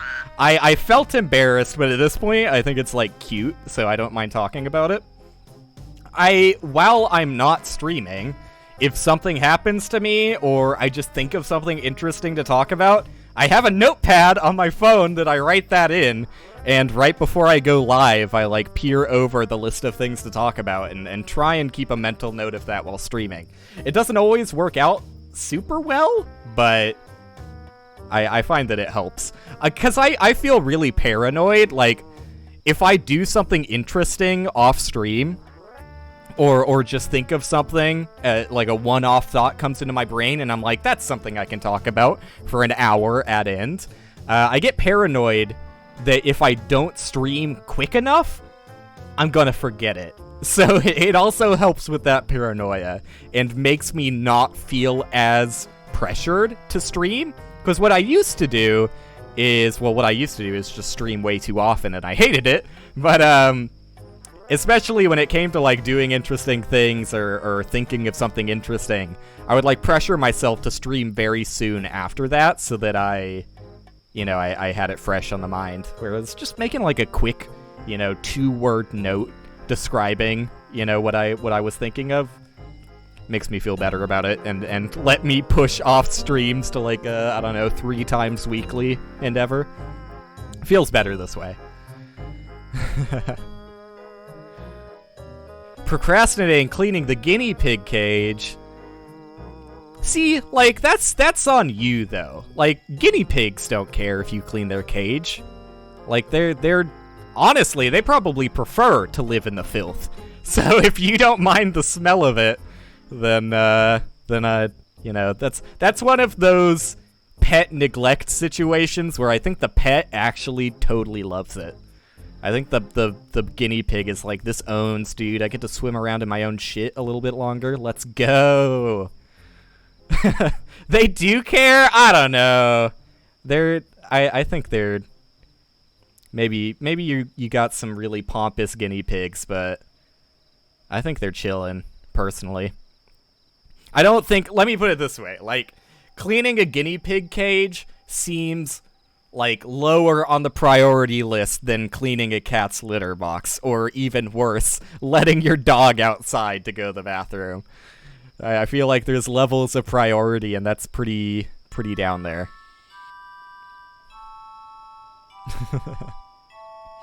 All guinea pigs are pompous. Well, if you treat them right. Queens. Absolute queens. Alright, am I going to continue this run? Probably. Let me finish this run, however long that takes, and then I might do something else instead of Hobbit. Depends how I'm feeling. I might do one more Hobbit run. These have been, like, I don't know.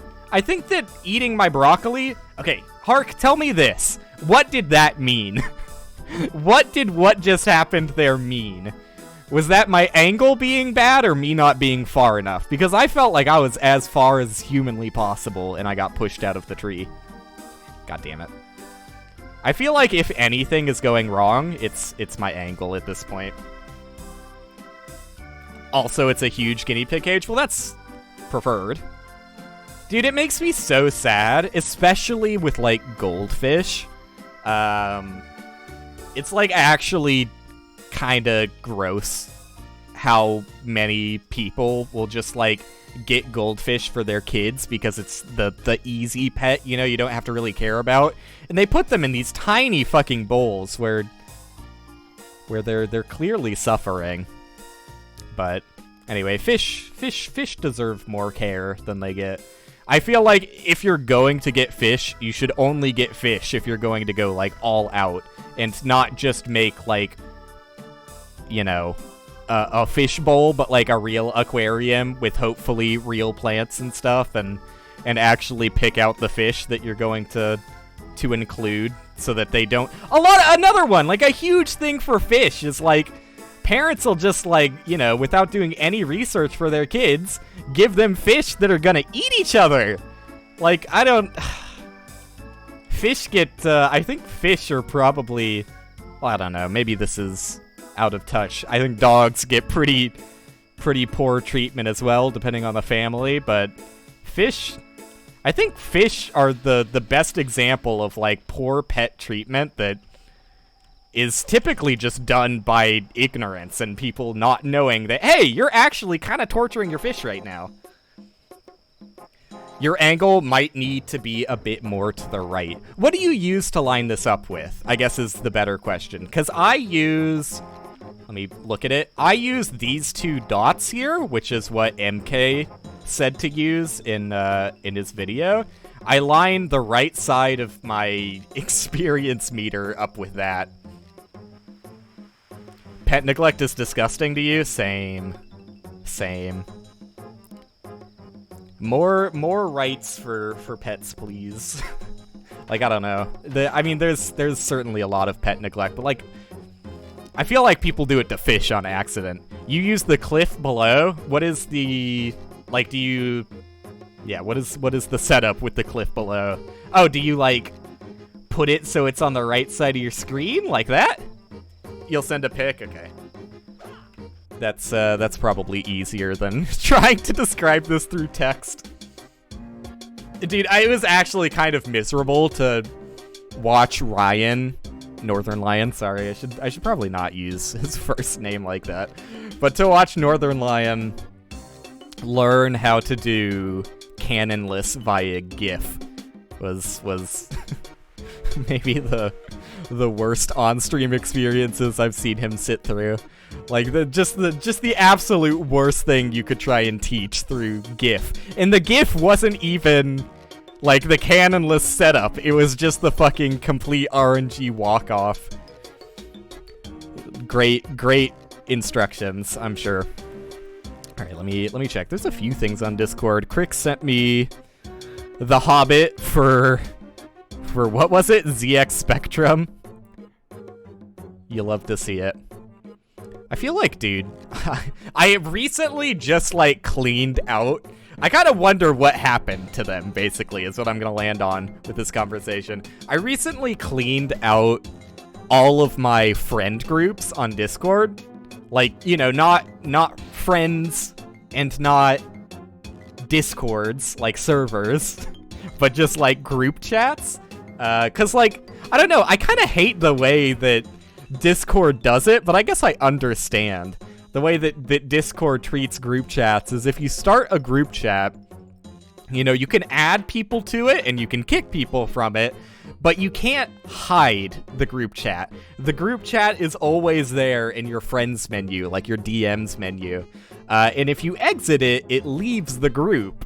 So you would just leave everyone else in there by themselves. And I could have done the nice thing, as Nicholas told me. I could have, as the leader of all of these groups, individually kicked everybody out, but I had enough friend groups on Discord that would have been a massive pain in the ass to do, so I just left them all, and it's made my DMs look much cleaner. But I'm kind of curious if any fun, awkward conversations stemmed as a result of that. Probably not. It was probably just all of the other people being like, all right, if he's going to leave, then I'm leaving. But I feel like there's an awkward, like, untold agreement there where, like, nobody really wants to be a part of the group anymore. Like, a lot of these groups are just one-off groups I did, typically for, like, a one-off stream with a group of people. Like, for example, including Nicholas, since I mentioned him, there was a group that was Nicholas and... Name escapes me, sorry. But another guy that I streamed with once. Dude, I haven't talked to that guy in forever. Let me do the common courtesy to look up Rex. There you go.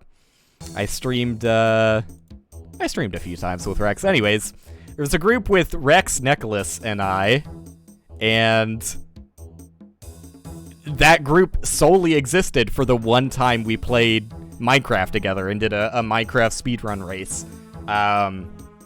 There's like some weird, like, awkwardness with leaving the group because, like, I don't know, it feels like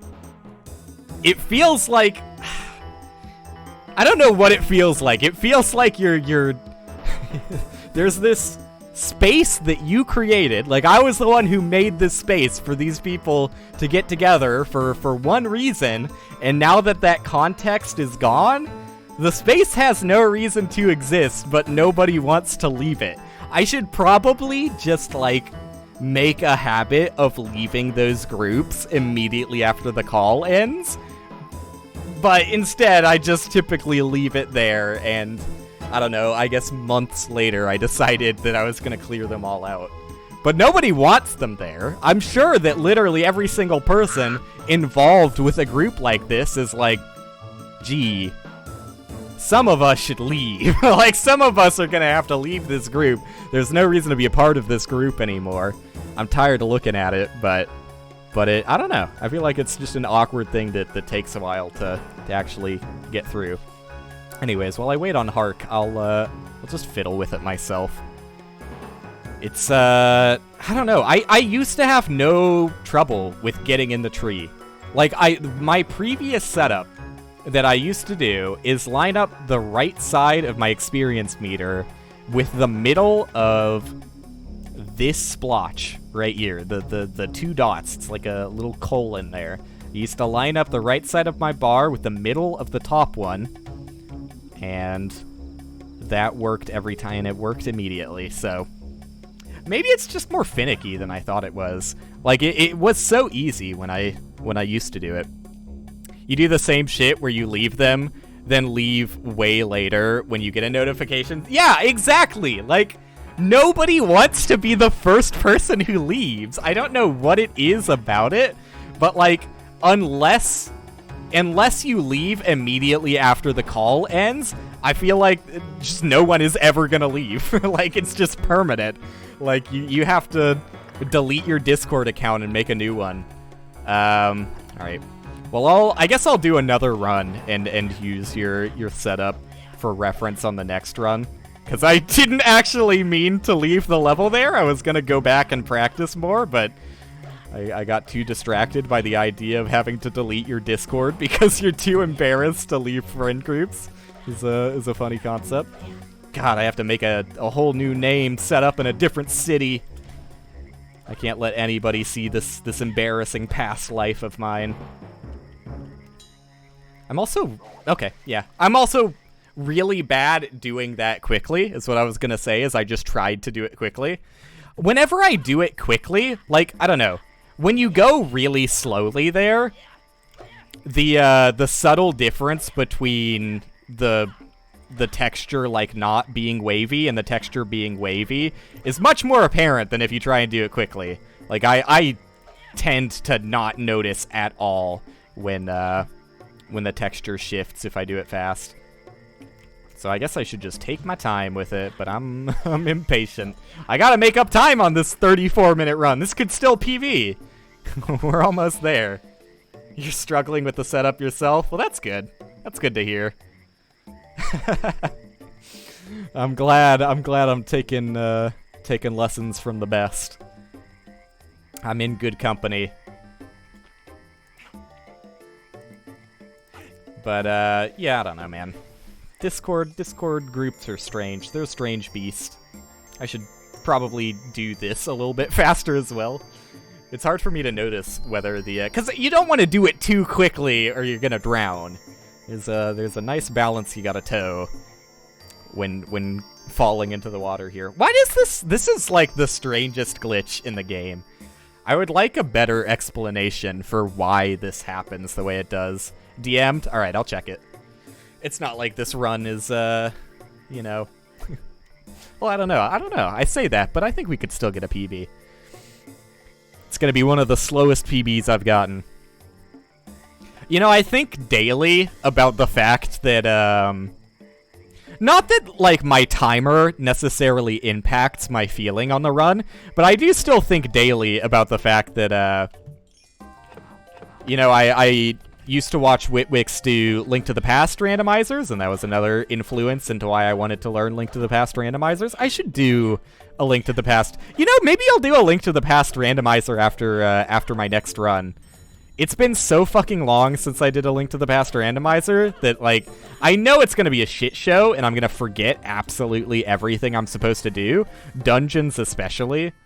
Like, God, I don't want to think about Misery Mire. But anyways... My original point I was making. I think daily about the fact that, that Witwix used to kind of care about his time, but then he just, like, decided to delete his PB. And I'm like, dude, that's so much power to just delete your splits and start over fresh. Like, I wish I had the bravery to just delete my Hobbit splits. On you know, one hand...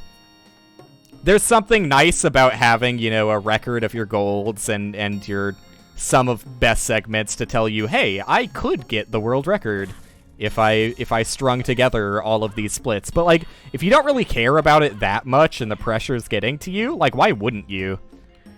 Why wouldn't you just delete your splits? It makes more and more sense to me every day. Not that I'm going to anytime soon. I just think about doing it on a daily basis. Similarly, I don't know.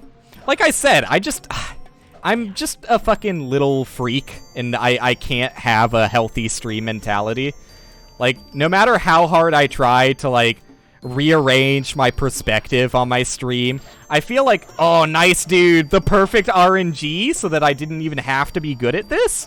I just got lucky and he didn't poison me. Yeah, I don't know. I should have a better stream mentality, but it's kind of hard, especially now where, like, I don't know, being so used to streaming to 0 people, it's like a huge pressure to all of a sudden have any audience, like, whatsoever. So, for now, I don't blame myself for letting it get to me, but at the same time, like, I don't know. I need to recontextualize things, I guess.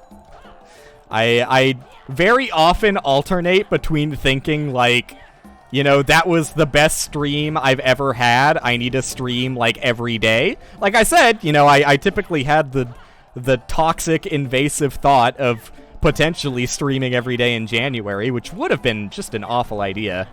I alternate between thinking I should stream on, like, a daily basis and thinking I should never stream again. I should just quit. It's, clearly there's something wrong with my mentality, but who the fuck knows what. I need therapy, dude. Not actually. Well, I don't know. Probably actually, but I'm thankful to be in a better situation than some people I know. So, I don't know. I feel bad about joking about something like, you know, saying I need therapy.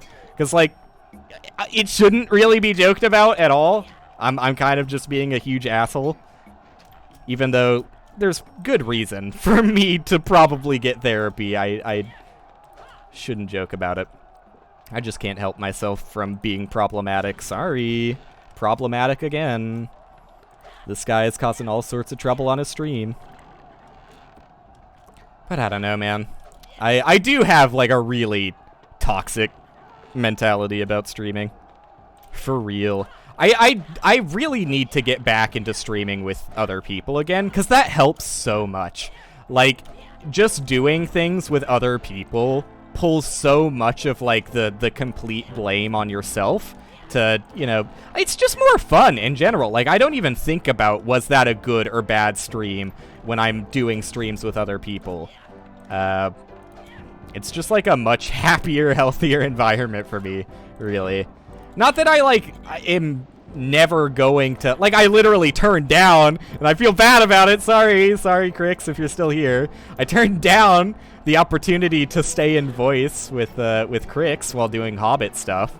I mean, it probably would have been better for me, but also, after not streaming for, like, a couple of days, I feel like I need to put my DNA, to splatter my DNA all over my stream, to get that perfect shot.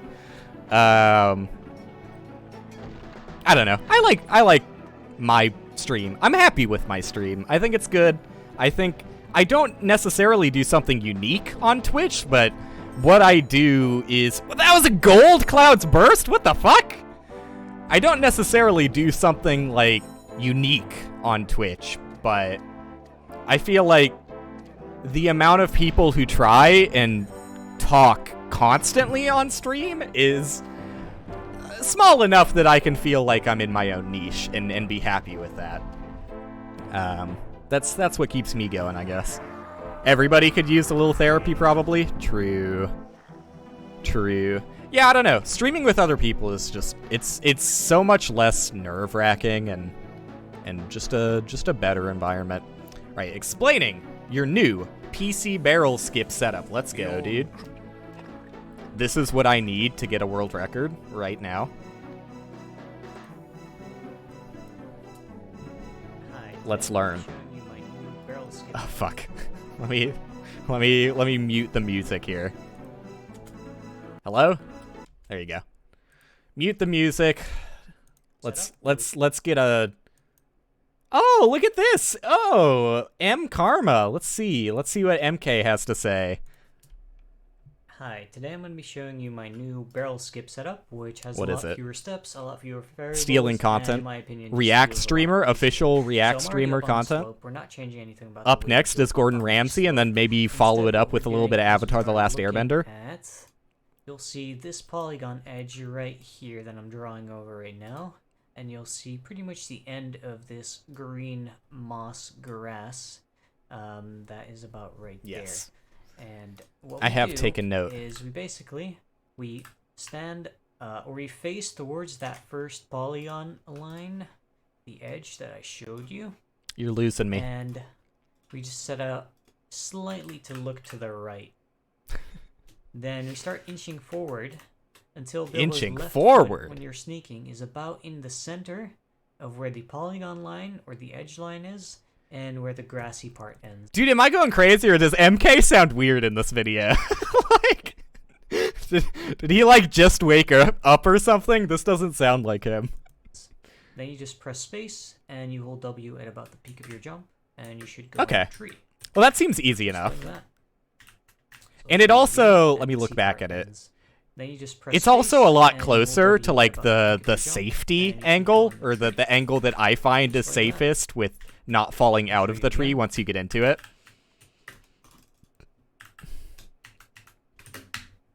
I did work together. The inching forward isn't pressing W. Hope this helps. I am a dumbass. And probably that much of a dumbass, but not today.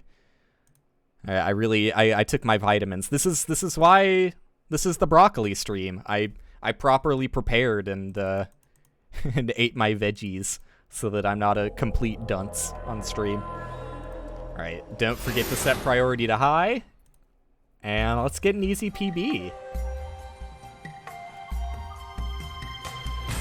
I wish I didn't have to set it to high every single time, but I don't know about you guys. I don't know about anybody else who, you know, has oh, let me reset the timer.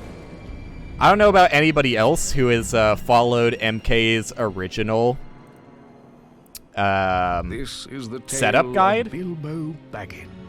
Is it? Hobbit with no... The Tale of Bilbo? Oh, fuck, I guess we're going. Yeah, I don't know if it just worked for everybody else. Oh, fuck, my audio is super loud. I was like, this isn't right. There you go. I couldn't hear myself think for a little bit. When I followed MK's setup guide, it broke my Discord for like 3 months. Yeah, there's an autosaver thing for priority. Yeah, that didn't work for me. I installed it, and I definitely expected it to prompt me to restart my PC as something that rooted in, like, changing Windows, like, base, I don't know, functionality. I thought, for sure, this is going to be an install that forces me to restart my PC afterwards. It didn't prompt me to restart my PC, and it also didn't change my task manager in the way that it was supposed to. So I restarted my PC. It still didn't work, so I uninstalled it, and this is where I got scared. Because when I uninstalled it, it asked me to restart my PC, and I was like, ooh, something doesn't seem right if you're going to ask for that on the uninstall, but not on the install. And then it broke my Discord, which is like, I don't know how those two things are related at all, but after trying to get that software to work, my Discord threw me an error, like, every single time I tried to open it, unless I completely did a clean reinstall of Discord. And it would only launch from, like, the installer. Like, I basically had to, like, buy a new Discord token from Discord every time I wanted to open it. I had to re-download the client, and it would give me authorization for one Discord opening before stopping to work again, which was a huge pain in the ass. But thankfully it just, like, resolved itself after a while. Like, don't get me wrong, I'm sure that there's probably just some corrupted system file I have that both made it so that that software couldn't run as intended, and also so that it would fuck up my Discord. Like, that definitely just sounds like an all-around something is wrong with my PC scenario. But at the same time, maybe just be slightly hesitant against using that software if you have an older PC, or just in general, maybe be a little hesitant. Because it certainly didn't operate the way I expected it to. I had some really fun back and forths between Discord help as well. In fact, that would be something fun to look at if this run goes horribly, which, you know, they tend to. There were some really weird emails I got from Discord when trying to get that to work. And, like, look, I'm probably the asshole in the situation because, you know, it definitely was just something weird with my PC, and, you know, Discord was the only thing that broke as a result of it. Look at that. Oh, look at that clean movement. That was the cleanest troll hole you'll ever see from me. Like, half of those long jumps had slides in them. I didn't even go to the right place for the warp trigger. That was great. But yeah, despite it probably definitely being unreasonable for me to expect Discord to fix that weird niche case issue, they did send some very strange messages that I should read on stream for free content. I'm always terrified when I turn 2 left on that jump and bounce off the wall. This is like the scariest part of Overhill for me. Scarier than bean jump. I was gonna say wait, maybe bean jump, but I don't know. I when I get into it, I don't find bean jump that scary. Like, when I fail it, I'm just kind of like, yeah, that's the expected outcome, I guess. But I tend to get bean jump more often than I don't once I get in the groove. Nice rock RNG. Dude, I do not look forward to the era where I am probably, well, I don't know. Maybe I'm never gonna get there. Maybe that's what I should hope on, is never getting to the point in my Hobbit speedruns that I need to care about doing pillar skip there, because pillar skip seems absolutely awful. Like, even with whatever fucking setup there is for it, like, you know, just a brief glance at Moose's stream and you can see how often he resets there. It doesn't seem like a particularly fun trick to try and fit into your run. Like, even with a setup, it seems harder than bean jump. But maybe I'm looking into that all wrong. I mean, you know, I am the reset guy. Maybe I should be all excited for more opportunities to come back to Dreamworld, my favorite part of the run. I mean, I'm never gonna get that golden Dreamworld. Dude, that was so fast. I'm just so fucking scared to go to the second jump. I used to always try and go for that second jump, but it's not worth it to begin with. And beyond that, I started fucking it up to the point that it definitely wasn't worth it. So, first platform is good enough for me. I also need to delay spamming E there, because I tend to spam E before I even have the key, which is a bit of unnecessary time loss. Look at me, I'm kind of feeling the run. I used to, oh, you know what? You know what it is? I'm just now thinking about. Previously, I said that, like, some of my best runs are like the first runs of a stream. Dude, that's why people do no resets, is because this is still one of the first runs of the stream. Dude, can I reset? Will people allow me one reset there? I feel so bad dying on that jump specifically for a number of reasons. One, it's the end of Overhill. Like, that's literally the last jump. You have to do the entire, like, what is it, 3-minute split over again. And beyond that, it's also an incredibly easy jump, so let's just pretend it never happened. Yeah, okay, wait, before we do, though, let me look at the Discord emails. You can reset. I appreciate that, Hark. I appreciate you letting me have some candy on my broccoli stream. But I am enjoying the broccoli stream. I think my runs are actually getting better on average. I'm more consistent just by, you know, just, like, the lack of pressure. Because, like, even if I fuck something up outside of that jump I just fucked up, the fact that I don't have to do everything over again feels nice. Alright, let's see these Discord emails.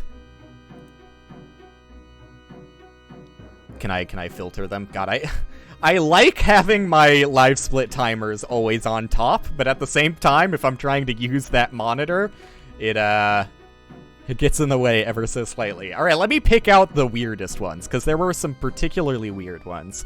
It started out pretty normal. How does Gmail organize this? Not in the way that I would want it to. It's collapsed so many of these messages. Dude, it says there's 20 messages here. I see like 3, and I don't know where they're collapsed. Okay, here we go. I got him. Okay, so from the top, my original email was, and I have to go to sent for this because it doesn't show up on this list. which you'd love to see. My original email to Discord was as follows. And this is easier to find because I don't send many emails. Am I not going to be able to find this in this list? Dude, why is Gmail like this? There you go. Okay. Oh, you know what? This is why I can't find my original email, because it wasn't originally an email. It was through Discord's complaint thing on their website. Okay, so I guess I'm not going to be able to find that, but it was, you know, it was appropriate. It was just saying, hey, I've got this weird fuck issue. Just exactly verbatim as I'm saying. I got this weird fuck issue. Not sure if you guys can fix it, but, like, maybe try. Maybe try Discord. See what's up. All right, so immediately, they don't respond for, like, 3 days, and then I get an automatic email saying, hey, just confirming, are you still having this issue? Which I said, yes, believe it or not, I am still having the issue that you haven't even talked to me about. And then eventually we get to some actual conversation where they really don't believe I have a problem. Like, they needed me to send proof that I hadn't, like, deleted some files somewhere multiple times. It started by just saying, can you send a picture of the error? So I sent a picture of the error. They were like, all right, that's not good enough. Can you send a video of the error happening? Which is where I could feel some clear suspicion that they thought I was just, like, a fake complaint. Because, like, who would... I mean, I don't doubt that there are people who make fake complaints. I'm pretty sure that I had a fake complaint talking about a game-breaking bug that deletes your save file in my game. That was just somebody lying, trying to get me to edit their save file so they would get all the achievements, which is awesome.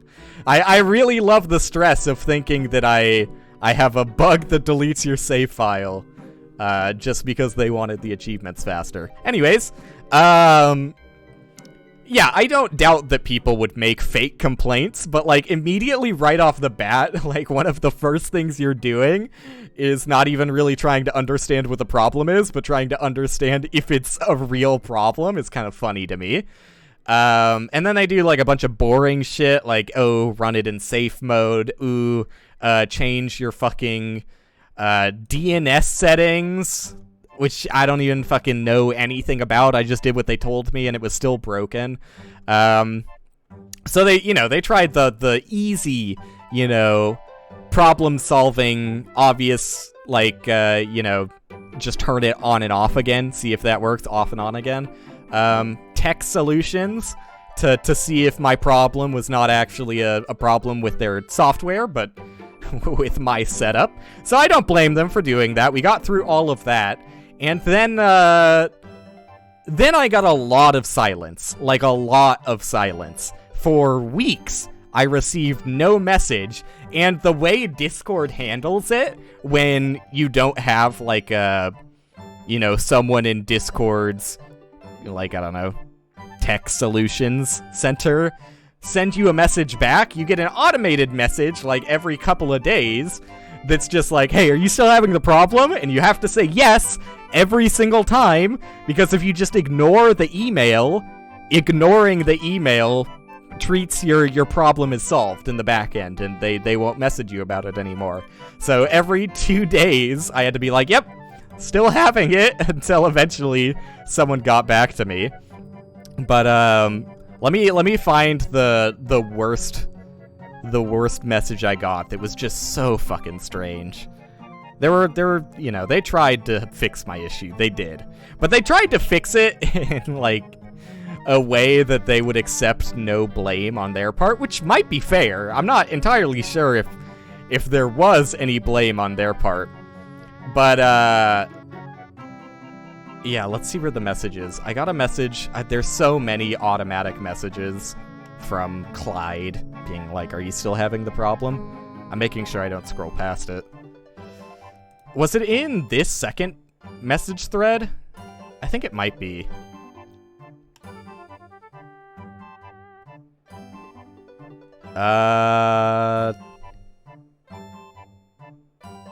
No, know, dude. Yes! Okay, I found it. Okay. Thank God. I didn't want to be searching this fucking email forever. That barrels out of bond setup is actually pretty good. Let's go, dude. Okay. It's another automated message. At the time, which I'm glad I didn't accidentally scroll past it. At the time, I thought it was from a person because it changed up the automated message. But, like, listen to this message. It's so fucking weird. Hello there. We genuinely apologize for the delay in response to your open ticket. Due to recent events going on, we've been experiencing increased volume of support tickets, and we're doing what we can to respond to everyone that needs help. And then they did the standard, if you're still experiencing it, follow up with us. What the fuck are they talking about? Due to recent events. Like, it was not that long ago. It was like a few weeks ago that I got that message. What the fuck happened at Discord? The only thing I could think of would be their announcement about, going into, like, crypto stuff. But, like, why would you change your automated response message to talk about in recent events and, like, I don't know, man. It's a strange message to be received. They acted like it was sent, like, right around the start of COVID. Like, I skipped the part at the bottom where it said, like, we hope you're doing well in these trying times. It's such a... Like, I feel like there was a mistake that happened. Like, I feel like I wasn't supposed to get that message. It felt very out of place. Yeah, I don't know. I don't know. I mean, it's an automated message, so I don't necessarily blame them for it, like, their automated robot being out of touch, but at the time, like, nothing stood out as being, like, extremely out of the ordinary. They acted like the world was ending, and I don't know, maybe their offices were on fire? Maybe there was, like, some Discord drama I wasn't aware of outside of the crypto shit? But if I had to guess, it probably was that they changed their automated message in response to the crypto thing. Or maybe, I don't know, maybe they just have two automated messages. One for when their servers aren't being flooded, and another when they're getting, like, a lot of support tickets at once. It goes to that really, really weird one. But regardless, it certainly caught me off guard. They might have, like, set that up at the start of COVID and just have never changed it, which is fair, I guess, but I should maybe consider changing that one. Anyways, yeah, I don't know. I'm pretty sure that they literally did nothing. Maybe they did something, but at some point I just got annoyed with having to respond to their "Are you still having this problem?" message every couple of days. And yeah, just let it go, which presumably closed off my support ticket. But it did just, like, start working at some point. I didn't change anything. I don't think Discord updated, though, so I don't think that they did anything. I think it was just a case of a Windows update coincidentally fixing it, because I did have a Windows update. I don't know. See, that's the thing. It's like, maybe it was the Windows update that did it, but I don't have an exact time frame, because, like, I got so into the groove of every time I turn on my PC, just deleting both of the Discord system files and doing a fresh install, that, like, it could have been fixed for, days prior to the... days prior to the Windows update, but I just didn't catch on because I like figured out that it wasn't broken by accident, just by, like, old muscle memory kicking in and telling me, like, yes, you should just double click the Discord icon, and being completely shocked and appalled when it worked. Like, ew, I get to go back to a normal Discord life. I liked operating under the thought that this one inconvenience in my life lets me classify myself as a third world citizen. I'm not privileged. I have problems opening my Discord. Dude, I keep thinking back to, so I think I mentioned that I started watching, oops, should probably spam enter a little bit more feverishly there. I think I talked about the fact that I started watching, I Did a Thing's YouTube channel, but more importantly, I'm much more interested in I Did a Thing's second channel with, his friend Alexa. Boy, not the best channel name, not the best channel name out there, but it's rare that you find someone on the internet that's, like, so based, you know? Like, they're just so based in all of the right ways, that I can't stop thinking about them, can't get them out of my head. But anyways, most importantly, the one that stands out to me is, like, just being, like, how did people actually say this and have, like, the complete lack of self-awareness in the moment? A video that's on Boy's channel of Alexa doing some real journalism where he talks about the homeless situation, and I forget what part of Australia it is. I think they live in Sydney, Australia, but I might be wrong. Anyways, whatever part of Australia they live in, like a new legislation was passed that basically made it illegal to have any sort of tents lying on the sidewalk. Like, you basically can't have a tent or live at all in public spaces under the new legislation. So they made a video about it, and the joke of it, because it's always with, like, a bit of, like, you know, the message they're sending is real, but also they do it in the funny way to, you know, spread it and make it more shareable. The message they were showing, in particular hilarity, is the fact that, oh man, sorry to hear about the fact that, like, all of the real, you know, homeless communities have been broken apart and people have been beat up on the streets and you know, robbed for whatever little they have just for being homeless because they don't live in a slightly more protected community by being together with one another.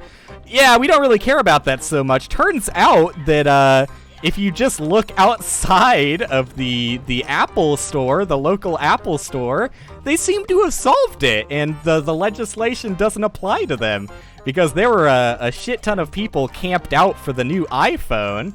So why is it that they can live in tents outside, but if you're actually forced to live outside due to, you know, circumstance, whatever caused you to be in your situation in life, get fucked, kid. You're not allowed to live here. We just want to pretend that you don't exist and shove you outside of the city's boundaries so we don't have to think about you. But so many of these people that were camped out of the Apple store, he asked the question, which, like, good on him for asking this question, because, like, me with my brain, I would have assumed, like, I've got too much hope in humanity, I guess. I would have assumed that there's no fucking way the people would have responded the way they did when he asked the question, but he asked them, so do you think that this experience, you know, being camped outside an Apple store for, like, 1.5 days, he asked the question, do you think this experience has made you think a little bit about what it's like to be homeless? Do you think that you can relate at all with this experience? And, you know, obviously, when doing journalism like this, you're going to handpick the examples of people that answer according to your agenda, so there probably were a handful of people that were like, what the fuck are you talking about? Absolutely not. But it was shocking the amount of people that were like, yeah, actually, when you put it that way, I think I do know exactly what it's like to be homeless and all the hardships that come with that, despite, you know, ironically being exempt from the laws that are affecting homeless people. It's a great video. I know I've just, like, you know, explained the entire script of it, but I would still recommend you go check it out on their actual channel, because the channel doesn't have that many views.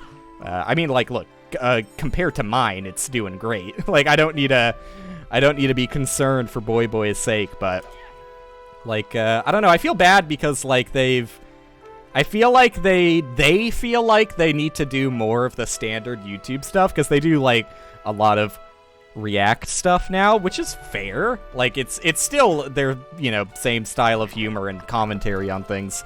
But I liked the journalism. I can't say that. He also did recently, Alexa did one where he faked being an arms dealer in order to get to, like, an arms dealer convention. That's a pretty good one. Anyways, sorry, I'm gonna stop. Like, I get too in my own head about talking about channels I like, because I don't know, dude. Even though I've got no, I'm not an actual influencer, I can't get people to pick up interest. I just like talking about my interests, and I recently, well, somewhat recently, I've been watching it or subscribed to it at the very least, watched the entire backlog like some sort of freak. I've known about their channel for a few months now, but forgot to mention it. I think. I might have mentioned it. Who knows? Maybe I've literally just, like, repeated everything I said in a stream, like, a few weeks ago, but I forgot. Who knows? I would recommend it, though. Good channel.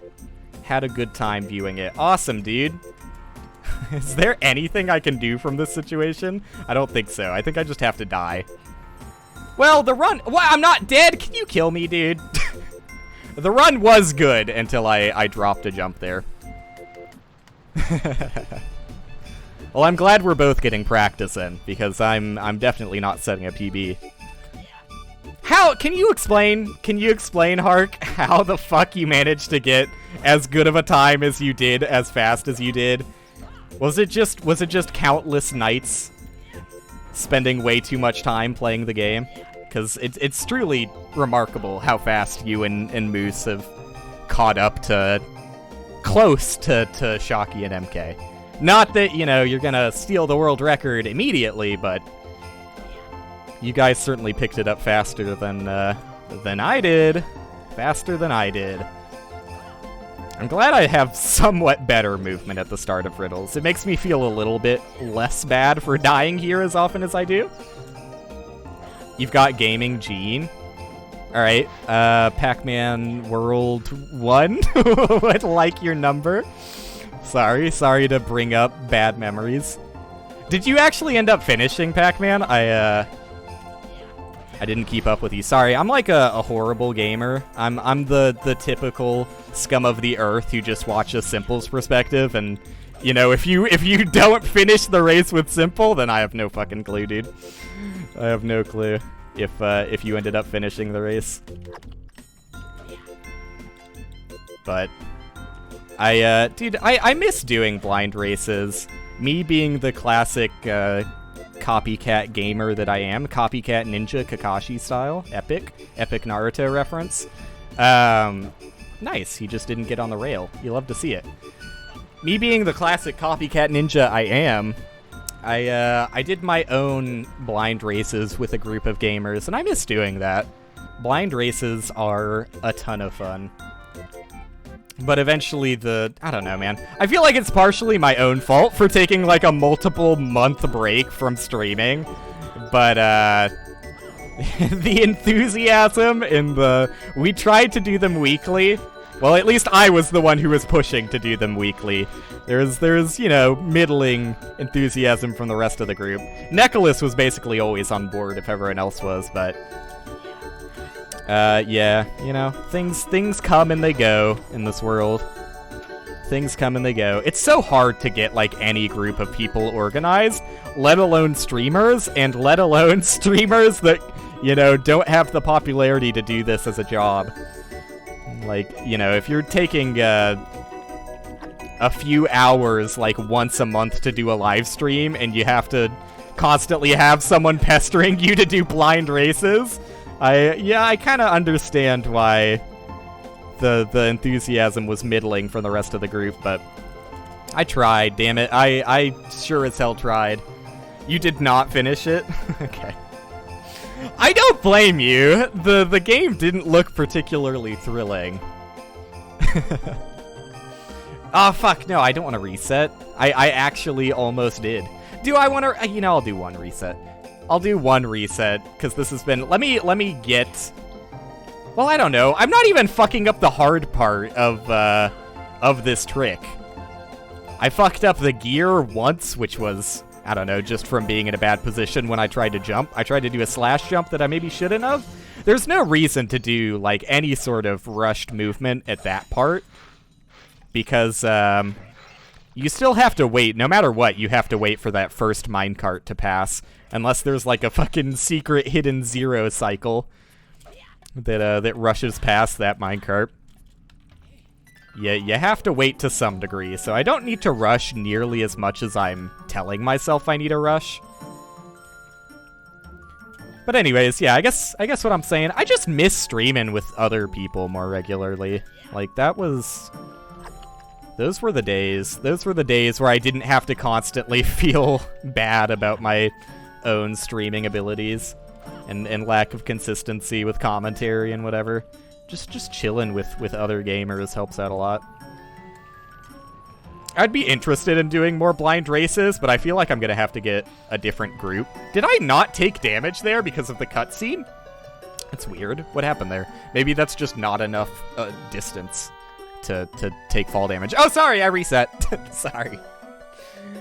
You can rush past it, actually? Really? Is there a hidden zero cycle, or do you have to wait? Well, I don't know. For a number of reasons, that sounds awful. Like, with my experience practicing that trick, it's, the timing of it is not particularly fun if you slightly mess it up. So, I mean, I know there are multiple cycles. Like, I watched MK's full video on it. So I know that, I saw that I think they tested cycles faster than the 24-second one. But those seemed, like, unreasonable to get to. So I just kind of assumed that the 24 is the one everyone went with. There is a hidden zero cycle. That's where he's saving the time. I don't care if I look at your PB and see that you don't get the zero cycle in it. That's where Hark and Moose are saving all the time. They don't want you to know about the zero cycle. They're trying to keep you down. No one wants to tell you about the hidden zero cycle. How much extra time does it actually save? Like 5 seconds, I would imagine, at most? Because you do still have to time it to some degree. I can't imagine it's that much faster. And it seems like hell to make it there that quickly anyways. Don't talk about zero cycles? Why? Do you have, Oh, sorry. Yeah, no, sorry. What is that? Zero? You talking about Mario 64? Zero cycle?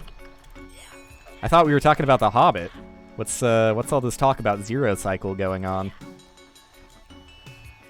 I still don't believe in the zero cycle for Bowser in the Fire Sea. I've yet to see a zero cycle, and that's not just because I'm avoiding looking at someone doing it. I refuse to believe that zero cycle Fire Sea exists. It's way too fucking tight, if so.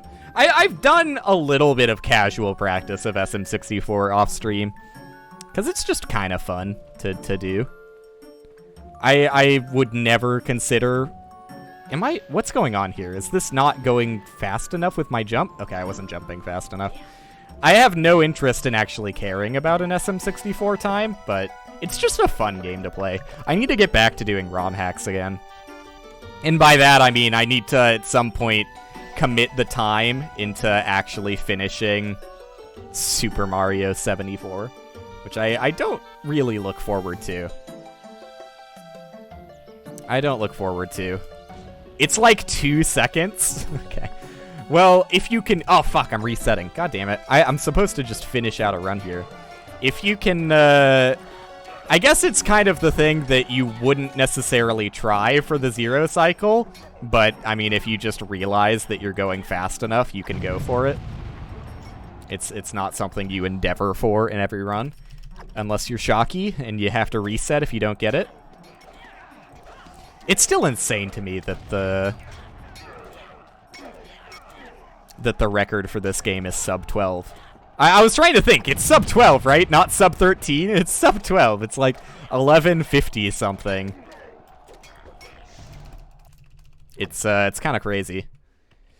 No problems, Hark. Thanks for hanging out. I appreciated the free banter fuel, so I didn't have to come up with every topic on my own. I need to, I don't know. At this point, I'm like, I've streamed The Hobbit for how long? 2 hours? I'm not sure how much longer I'm going to stream after The Hobbit, if any. I might just call it, dude. Like, I've done good today. I just, that's the problem, dude. I've been getting into the habit of streaming for longer than it's probably good for me to stream for. Like, I just need to know when to call it. And I need to be forceful about that. Because if I just let myself go until I get a PB, I'll accidentally start doing a subathon and never stop streaming, which nobody wants. So I need to learn when to call it, and I think I'm just gonna call it after this run, regardless of where it goes. I'm gonna do a no reset on it, but it's probably not going to be a phenomenal pace. If anything I've shown so far today speaks for itself, then it's probably not going to end on the green side of the spectrum, but you know, you can dream. One can dream. Damn it, dude, that felt good. I think I pivoted my camera angle at the last second when I didn't want to. But yeah, dude, I think my future plans. That was perfect. What are you talking about, Bilbo? My future plans are to try and get more group stuff together. I need to. I'm like, I am now the holdup on the races group. Okay, this is absurd. This is absurd. This is reset worthy. This is 2 minutes in. This is absurd. Once I get past Troll Hole, I'm not resetting. Unless something like awful happens on Overhill, then I might consider it. But this is the problem, dude. This is how I keep ending up streaming for like twice as long as I actually wanted to. Okay, this one for real, no matter what happens on Troll Hole, no matter what happens in Overhill, this is a no reset. For real, for real, for real. But yeah, I am the holdup on the race group, because now that we've got everybody who is interested in the group, I just need to actually ask people like when they're good to stream and that kind of thing. I imagine it's probably going to be impossible to like find a common ground between 8 different people streaming. But you gotta try. You gotta try.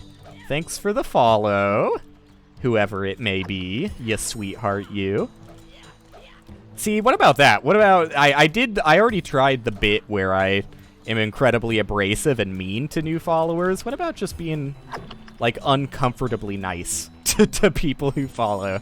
What about making them feel like they're so welcome? I talked about in Casey Ozimies, if that is how their true name is pronounced, their real and true name. In their Discord, their Discord for Jimmy and the Pulsating Mass is like way too welcoming. I think there is such a thing as like too welcoming of a community. Like it didn't feel cult status. It wasn't that level of too welcoming, but I certainly felt like I don't know, when like so many people all at once say hi to you and like you join the Discord without even the expectation of ever talking in it. I feel like there's a lot of pressure, a lot of expectation to be a cool, funny, popular Discord guy. Yeah, my Discord number's 69, and I'm not a Nitro user. I was just gifted it. How does that work, by the way? Do Nitro users get to pick whatever the fuck they want for their numbers? There's way too many 69s that I've seen for them to be, like, trading amongst themselves. Although that's honestly, like, I wish that was true, because it's way funnier to think about, like, a bunch of people with the common interest of having 69 as their number in Discord, having their own server in Discord where they trade off and are like, all right, Jason, you've gone the longest without having 69 in your name. It's your turn to have 69 for a month. Do with it what you will. That's a fun thought. What if? What if? Although I am pretty sure it's just anybody can make whatever the fuck number they want when they're on Nitro. Nitro's crazy, dude. Why the fuck would you pay for Discord? It's so funny to me. I mean, I understand, yeah, if, like, I don't know, if you spend your whole life online, then, I can see the reasoning behind it, but also, like, I don't know. I feel like if anybody feels the need to have Discord Nitro, they're probably just too online in general and could use the touching grass time. Maybe Discord Nitro truly is a call for help, a sign that things aren't going well. And yes, this is your therapy lesson with Will. Although, dude, a fucking online therapist are crazy to me. And I'm not talking about, like, well, I mean, there is something crazy to me about the fact that,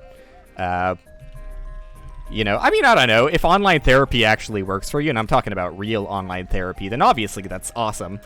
Because it's way more convenient and usually cheaper, so. Nothing against real online therapy, but, like, goddamn, dude, there's like, including, you know, if I slash jump there instead of jump slashing, that would have made it. Anyways, including your typical self-help gurus are basically like fake online therapists that will actually only exist to radicalize you and put you in a social situation that leaves you in a, you know, a place where you can't leave the online help book Discord channels, or you'll lose every connection you have with people in your real life. I mean, that's how like things like Flat Earth exist, right? Is they make you so dependent on their community that you feel like it's impossible to leave. I mean, that's just how cults exist in general, I guess. Although I'm sure Flat Earthers would hate being called a cult, just in the way that Scientologists hate being called a cult. Scientologist is crazy, dude. You know the guy who made it? Like, a fiction writer? Like, I don't know. Like, how do people in Scientology rationalize that with themselves? Like, your gospel, your words that you're seeing truth in are from, like, a renowned fiction author. Come on, dude. And it's about aliens, too. Like, I don't get it, man. I mean, look, I shouldn't say I don't get it, because that's probably less helpful for people that are actually, you know, trapped in a cult. I don't know. There's no real, like, nice way of going about it, though. Like, you know, if you bully the people that are stuck in that situation, they're just going to feel more ostracized and like they can't leave their group. And, if you're too nice to them, then they'll feel no reason to leave the group. I feel like it's just something that people have to decide for themselves, though. Like, you can't... I mean, look, if you're family or friends with someone who's, like, become a Scientologist or whatever the fuck, then, yeah, you know, you can try and help them out when you realize that they're going in an interesting path in their life. I love that bounce, dude. I haven't gotten it in a while. You could try and help out best you can, but I feel like the majority, unless you get there super early, like, how do you stop someone from becoming a white supremacist or a neo-Nazi? Like, if you know someone who's on the verge, how do you tell them, like, you're destroying your life and you're probably always going to regret this decision if you ever get out of here? I don't know. I don't know if you can. I think that, like, I don't know. You'd have to be very good friends with someone. I'm resetting. And I'm gonna try and pivot to a topic that's less sad. Because, like, I don't want to talk about people ruining their lives, dude. Let's check the notes and see if I have anything better to talk. Oh, you know what? I got Final Fantasy VI, now that I think about it. I never really talked about Final Fantasy VI in the first stream that I was gonna talk about it. I got distracted by other things. But Final Fantasy VI has been interesting. I didn't expect it to have an active battle system. Like, that was shocking to me. That, well, I don't know. Does Chrono Trigger have an active battle system? It's been so long since we played Chrono Trigger, I don't really remember anything about it. But I don't know. I guess it just shocked me that there is an active battle system on the SNES. It's not like it, like, really matters what the hardware was. I just didn't think in that era of JRPGs that was like a precedent that had been introduced at all. I don't know, maybe Final Fantasy VI introduced. I have no idea about JRPG history, nor do I really care, honestly. Nor do I really care. I find it crazy. I was just thinking I was gonna try and tie a joke into JRPG history and like speedrun history documentaries and say like MK needs to get on a JRPG history video before I could ever find myself being interested enough to watch something to completion. But just speaking about like JRPG speedruns in general, like I need to talk to a little freak who actually does JRPG speedruns. Like, I don't know, I've thought about the idea of doing like interviews on my stream just because I thought, you know, I don't know, it's something interesting to do. It's something I think I could do like very casually. Like, I don't think anybody's gonna be looking to me for like the hottest questions in the industry, but I think it would be cool to do some interviews with some interesting groups of people and just try and figure out some things that I wouldn't otherwise know. Like Casey Alzemi, for example. I would love to interview him about Jimmy and the Pulsating Mass whenever he gets a chance, but, you know, I'm not hoping on it. I understand that, I don't know. I understand that I don't really have the pull necessary to get an interview in the first place. Thanks, Moose. Thanks for stopping by and the good luck and all that. But, yeah, what was I saying? Fucking, I need to talk to somebody. Anybody who has speedrun a JRPG and just really figure out what goes on in their mind to allow themselves, like, well, okay, look, it's different if it's, like, one of the early Pokemon games, because I know that Pokemon has some, like, crazy speedrun stuff where you just skip to the end. Like, that's somewhat interesting, right? I don't necessarily have anything against that. I mainly am confused by people who do, like, you know, the 8-hour, like, Final Fantasy speedruns. And, like, while that is a commendable time to beat one of those games without any, like, major glitches or anything, it's still, like, insane to think that somebody would spend the time to practice that to the point where, you know, this is what they do. Like, they are the world record holder in the 8-hour 30-minute Final Fantasy whatever speedrun. And especially, like, at GDQs, I can't imagine, like, what that must feel like. It's gotta be a strange feeling, right? I don't know why GDQs always close out the GDQ with a massive JRPG stream segment. It seems like, I don't know, don't you want to end with a bang and not with a whimper? Maybe I'm crazy. And I also haven't watched GDQ in forever, so maybe they don't do that anymore, but it always struck me as an odd decision to put that towards, like, what you would hope to be the climax, especially in terms of, like, donations and that kind of thing. It tends to wrap up pretty quickly at the end. But, anyways, fucking, yeah, I don't know. It's just wild. It's wild to me. Stream is buffering because internet's bad. It's also kind of my fault, though. Nice, dude. Didn't press E fast enough. It's not entirely your fault, Moose. It's also... Oh, well, I guess I'm taking it the normal way. Fuck. You hate to see that happen. But this is why we eat our broccoli. This is the occasion where we accept being bad. It's partially your internet, Moose, and also partially because I'm stubborn and want to stream at a decent quality despite not having quality options on my stream hardly ever. Like, I understand it's probably the worst move you could do, as far as, like, you know, trying to get watchable for a general audience. To stream at, like, 900p or even 720p is bad enough for some people's internet to not be able to run smoothly. But I don't know. Also, just for, like, the YouTube VODs, like, I don't have a good enough PC to locally record at the same time. I'm just gonna wait this bitch out. I don't have a good enough PC to locally record at the same time that I'm streaming. So I can't record at a different resolution that I stream at. So I just have to, I don't know, if I want the YouTube VODs to look good, I have to stream good, which is probably not the best course of action for stream watchability, but it's what I've landed on. Troll key. Anyways, what was I talking about? I don't really remember. I got sidetracked. Final Fantasy VI, that's right. I'm gonna stop talking about fucking speedrunning JRPGs for a moment. That was a bit of an unnecessary tangent, but hey, you gotta fill the void somehow. Yeah, I don't know. Final Fantasy VI has been fun, now that we've actually got it working on Game Boy Advance, not on the SNES version, nor on the...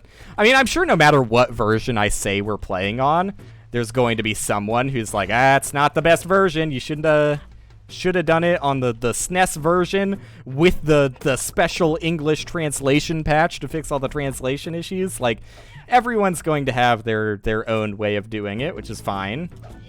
It's like for some reason, a really hard game to get to emulate in the first place for all of these reasons. Like, if you decide to do the SNES one, apparently you have to live with a bad translation. And if you decide to do the GBA one, apparently you have to live with bad audio quality, but I don't know. I did get the patched version of the GBA. Ooh, oh, it still worked. I thought that angle was bad. I did get the patched version that's supposed to make the audio sound better. But who knows? Who knows how bad it originally sounded? It's just like, no matter what you do, someone's gonna have something to say about it. Just in general. But especially regarding Final Fantasy for some reason. It feels like everyone has something to say about Final Fantasy. Which is funny, because like I've never really played any of the Final Fantasy games growing up.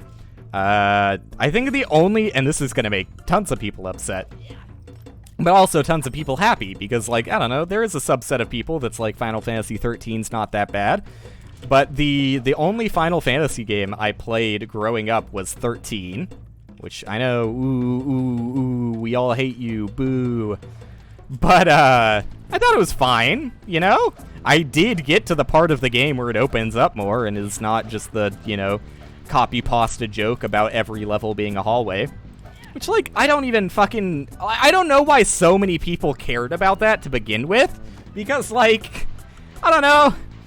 Playing Final Fantasy VI, it's not like there's, you know, a ton of variety in level design. Like, it's all pretty linear so far. Maybe that's going to change, but...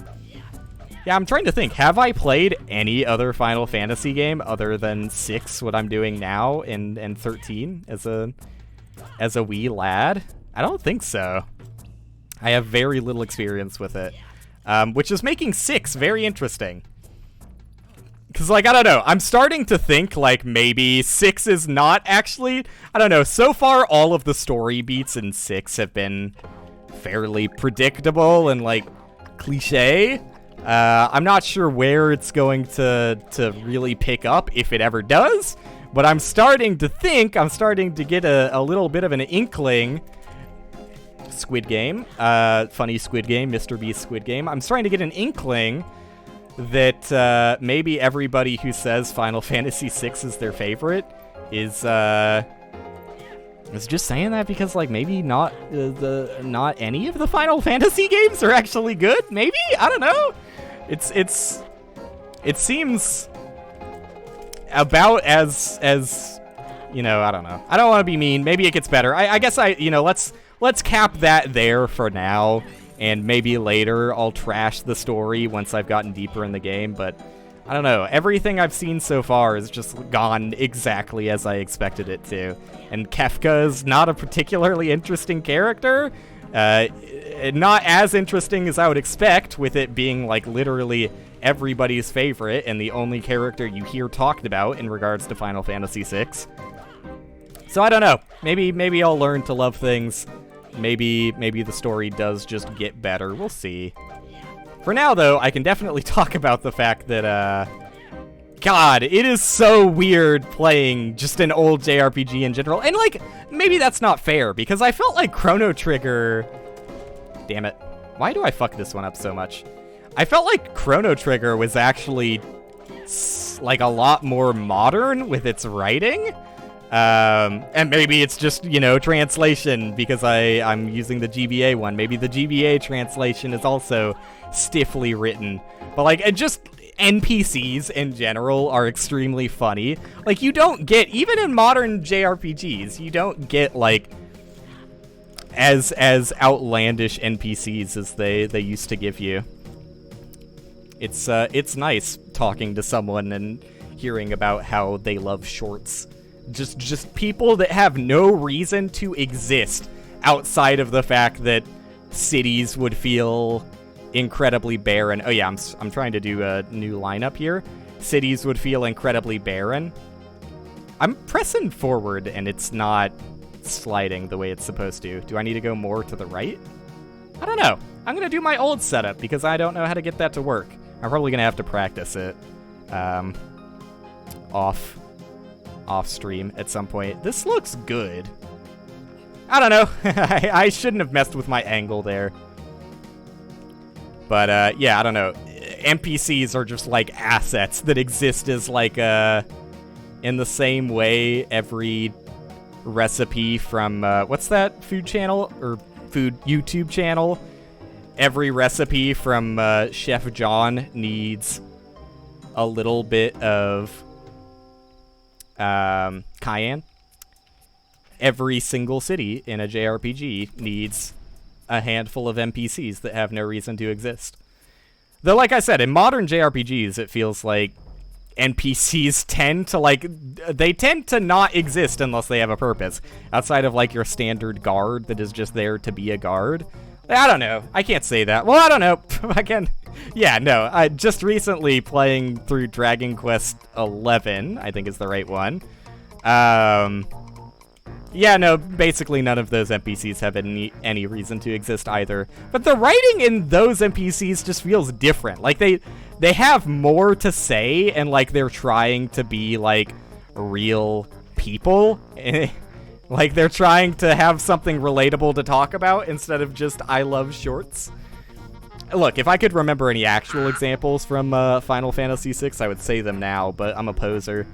That information leaves my brain as soon as it enters it. There's so many weird things about FF6 so far, though. Like, I would never have expected there to be a segment of the game where, like, right at the very beginning, too, you, like, control the thief guy and 3 different Moogles as a squad to protect Terra. It's very strange. They do a lot of, like, jarring but understandable like gameplay breaks so that you're not just doing the same. And I appreciate it, don't get me wrong. Like, I like the different things they do to spice it up. Like the flowing down the river section was also fun. I really like that they included like save point stopping moments in that river section, because like you know that countless children playing through Final Fantasy VI got stuck there for hours, even with the additional save points. I mean, trust me, being someone who, like, couldn't get through the first area in Super Mario World as a kid, I just liked redoing the Switch Palace over and over again, because I thought it was fun to collect the coins. I can sympathize with being bad at video games as a kid. Ah, man.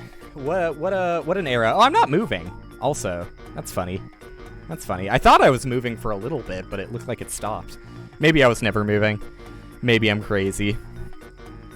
Well, we're at the end of the run. I can definitely not PB, I don't think. Maybe I can. I don't know. My inside info is still bad on this one, isn't it? I think this is still the run where I have an awful inside info. Which is hilarious, because, like, I wasn't even trying on barrels this time. Like, I was literally taking long pauses because I had just given up on this being a good run. But it's not that far behind. And I think I have about a minute time save on inside info. So, could be close. If it's going to PB, it's going to be close. Maybe I should focus up. Actually get to use keyboard controls. Yeah, a minute 8 seconds is not unreasonable. I think I also have a death in Gathering due to spider-related mishaps. So this could still send it. Maybe I need to stop banter momentarily. Just momentarily. Like, I talked about the fact that I don't like stopping banter altogether because, like, look, I truly would feel bad about having, like, a recorded PB as a highlight on my channel where I just don't talk at all. But I think if I start the run out bantering, I can give myself a little bit of worst way I could have died there. I'm fine giving myself a little bit of leeway. All right, well now I think there's no chance of this PBing. Even if I get inside info perfect from here, that's a pretty massive time save since I didn't save the game there. Ah, man. Like, it's not really that... Like, look, I'm fairly consistent at the inside info jump, so that part doesn't really scare me. But, I don't know, man. The dragon sometimes blowing you just a little. Just a little gentleman's handy and a kind blow to you from the dragon. I mean, I know how I can avoid it, but when it happens, god damn it. I hate that. When I clip very quickly and don't have enough time to shift Bilbo's weight to the side. I don't think this run has any chance. I can't even clip. There you go. Yeah, I know how to prevent that, is just, like, go farther to the right of those coins. It's honestly harder than it is to get that. Like, it's harder to have that happen to you than it is to... Wait, what am I saying? It's harder to get the dragon to kill you there than it is to not. Also, I slashed too early. Damn it. That was a good angle, too. I felt my slash was off. That's fine. At least I don't have to be stressed in Cloud's Burst, because this run never had a chance of doing anything, past this point at least. Anything else to talk about with Final Fantasy VI? We just got to the town of Moblees, I think is the name of it, which is where in the Veldt, where you find the child raised by wolves, and he has been added to my party. It just seems so generic. Like, I don't know. I guess that's the main thing I have to say about Final Fantasy VI, is it feels like everything that's happened, I'm just like, yeah, I don't know. I've seen this done before. Nothing is popping out as crazy good storytelling or anything, but I guess, I don't know, the like little side stories that every character has along the way is typically not what gets brought up when you talk about like a JRPG story. It's usually just whatever the main plot is. So maybe the main plot, presumably surrounding Kefka and Terra, is gonna unravel. And you're lucky, by the way, that I remembered Terra's name as Terra, because I have no fucking clue what any of the other characters are called. We named them our own terrific names. I think the thief is named Crisp.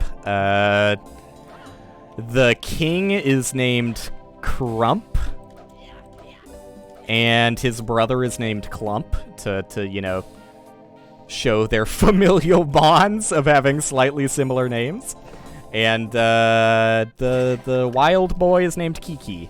I forget what Terra's name is. Oh no, wait, no, Terra's name is Piba. That's right. Those are the wonderful names we've gone with. Alright, let's wrap it up. Cloud's Burst, and then I get to rest for a little bit. I always forget. Like, that's how Dreamworld pilled I am. I'm so fucking stuck in Dreamworld... I can't believe that worked. In Dreamworld mentality that I always think the cutscene trigger is right when you reach that top step instead of being slightly past it. I mean, honestly, like, why isn't the cutscene trigger in the same place? I see no good reason why they couldn't have been made in the same place, but also, like, don't get me wrong, I know how making games works. It's messy.